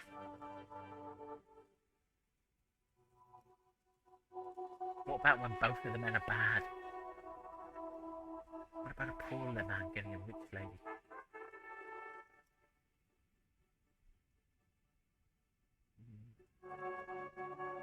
Yeah. Miserable romance, says John, although I have more or less decided that John is electrochemistry with a beard. They're all dicey, really, says Mark. I should ask about one of them. How bad can it be? What about a poor man getting a rich lady? They're all legitimate questions, says Clive. Yeah, okay, fair. It happens, but usually the guy gets rich in the process. Or should actually be rich himself, but has lost his family property unjustly, like during the revolution or something. I see. Those are unhappy books, for most of the pages. People sad about what they have lost, but then it all turns out just fine in the end. Hey, romance is brilliant. What about when both of the men are bad? These are not very common. You can't have a choice between bad and bad. Nobody wants to read a story like that. Okay, I'm feeling judged suddenly by you, Annette. Thank you very much. Sometimes having to pick between two bad options is fun and cool. What if it's written really well? What if it's written really well? Yeah, good question. Well, maybe then it's fine. Maybe if the lady then decides not to pick either, because she doesn't need a bad man. Yes, that would be interesting. Yeah, the middle way is porridge, Annette. I'm going off you. What about when everyone is poor? That's really not a proper romance story. That's more like everyday life. Sometimes you have to write about real life. Not in romance books, sir. These are about nice and pretty people, and everyone is happy in the end. Yeah. What about the book where the man-lady business doesn't work out at all? I haven't read many of those. Maybe you should ask Mum. Yeah, you think she has one about an excruciatingly painful breakup? I don't think it's a romance story if the main characters break up, though. He pauses, trying to figure out the appropriate response. No, think about it. One where they plunge into a torrid spiral of pain and recrimination, only it's really long and drawn out, scarred for life, phantom limb. Yeah, okay, I'm backing away now. Sometimes they break up for a little while, but then they always get back together. Yep, maybe we will get back together, although she's almost certainly dead. That's enough romance for me. I had other questions. Maybe some about other books? Who were these famous people? Oh, kings and queens and generals of old, or artists and writers, or musicians, those kinds of people. There's usually something extraordinary about them. He scratches her cold reddened cheek, then continues. I think that's why people read them, to find the secrets of their fame. Can I become famous by reading one of these books? Right, I had a different question. Can I become famous by reading one of these books? I don't know about that, but I imagine life is great when you're famous. Fame sounds delicious. Maybe someone will write a book about me one day. Shut up, electrochemistry. Fame is for vain people. I have better things to do. These famous people sound like a bunch of dorks. That is unnecessarily antagonistic of me. So fame is for vain people. I have better things to do. Okay, sir. She stamps her feet, waiting for what comes next. Okay. Goodbye. See you around in that. I'm not going to enter the bookstore right this second. I'm still trying to... Oh, what's this? Stop getting distracted. Okay, it's banged up and enough.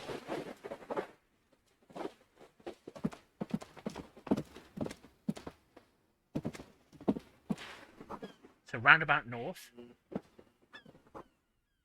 to Capeside Apartments and Martinez Pier. The ad reads broken window. Tib says windows. Okay. If you had a bag in your hand, perhaps you could collect these bottles and sell them. Oh, right. Apparently I missed an orb at the top of the stairs. Let's try. There we go. The book appears to be erotica, but without actual erotica. Damn it. I've forgotten where they said where the pawn shop was. It was to the west. I'd assumed this was west. But perhaps it wasn't.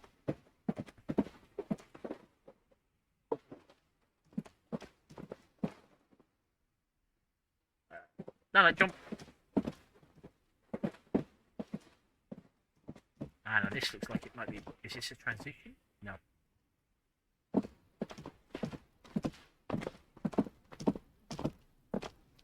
This is a wall on the side of an apartment building. Why am I looking at this wall? 3%. No, I can leave that one for a moment, thank you.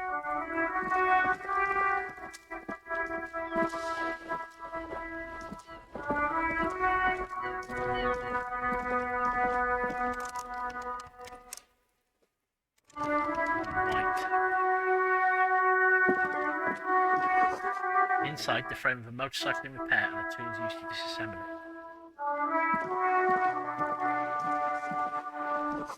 Capeside Apartments. Hey! Up here, Piggo! Rune Sandy's land, roundabout north. Up here, Piggo. The streets will flow red once more. A great torrent rushing down Rue de Esperance.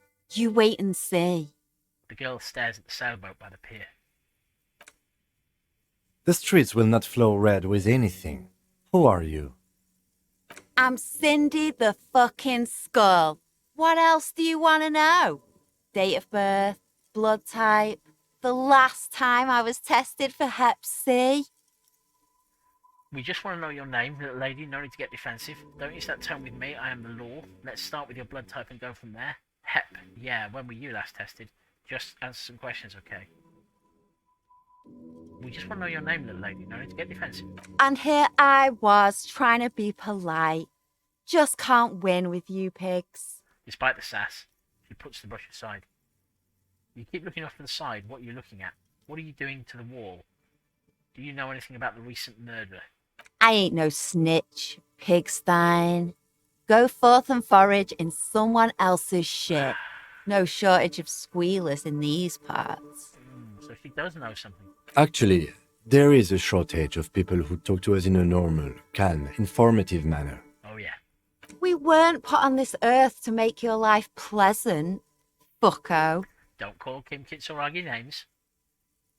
You keep looking off to the side. What are you looking at? She nods disdainfully toward the woman performing maintenance on the boat docked next to the pier. Oh, okay. Hatred, disgust. It's difficult to tell which of the two is more present in her girlish features. The woman on the boat does not notice her staring. That is on her. The woman on the boat does not notice her staring. Who is she? Probably the Wild Pines rep. We should talk to her. Okay. She's a professional negotiator, though. I have the feeling she will be very cooperative while telling us nothing. I'm great at reading people. You should take the lead. Ask her unexpected questions, you know? Do your thing. Don't be afraid to get a bit wacky. Throwing her off is our best bet. Good idea, piggies. Run along now. Fuck her shit up good. Impound that boat while you're at it. I'd like to watch her swim back to us on. What are you doing to the wall? Can't you tell? I'm painting a beautiful mural, an aereo graffitio visible from low orbit. I haven't really started it yet. I'm waiting for the right words. So you don't know what to write? Why are you so committed to defacing the building? I have an opinion on this, want to hear it. Why are you so committed to defacing the building? This place is severely lacking in havoc. Not even the occasional trash can fire to break up the tedium.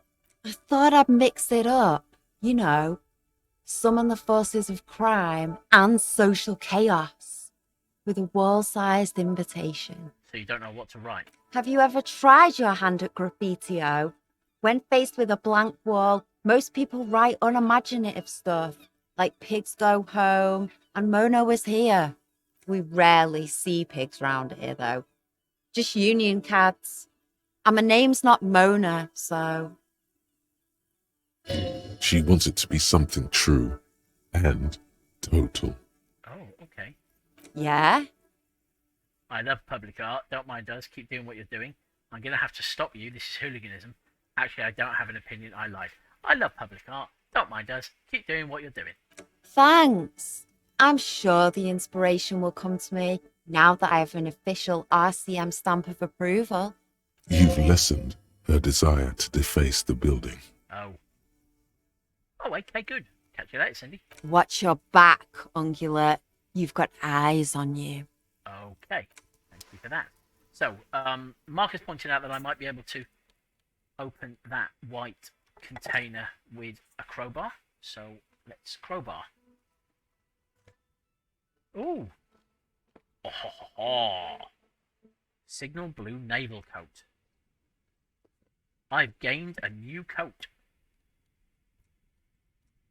This classic double-breasted coat suits everyone, including you.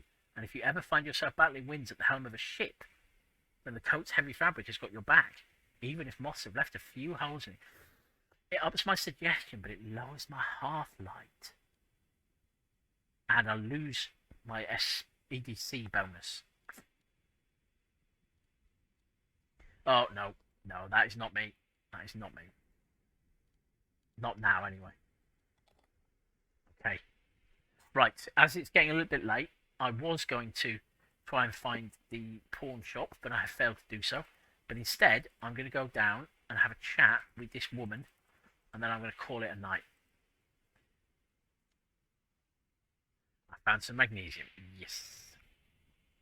The belly of this boat shines like it was recently painted.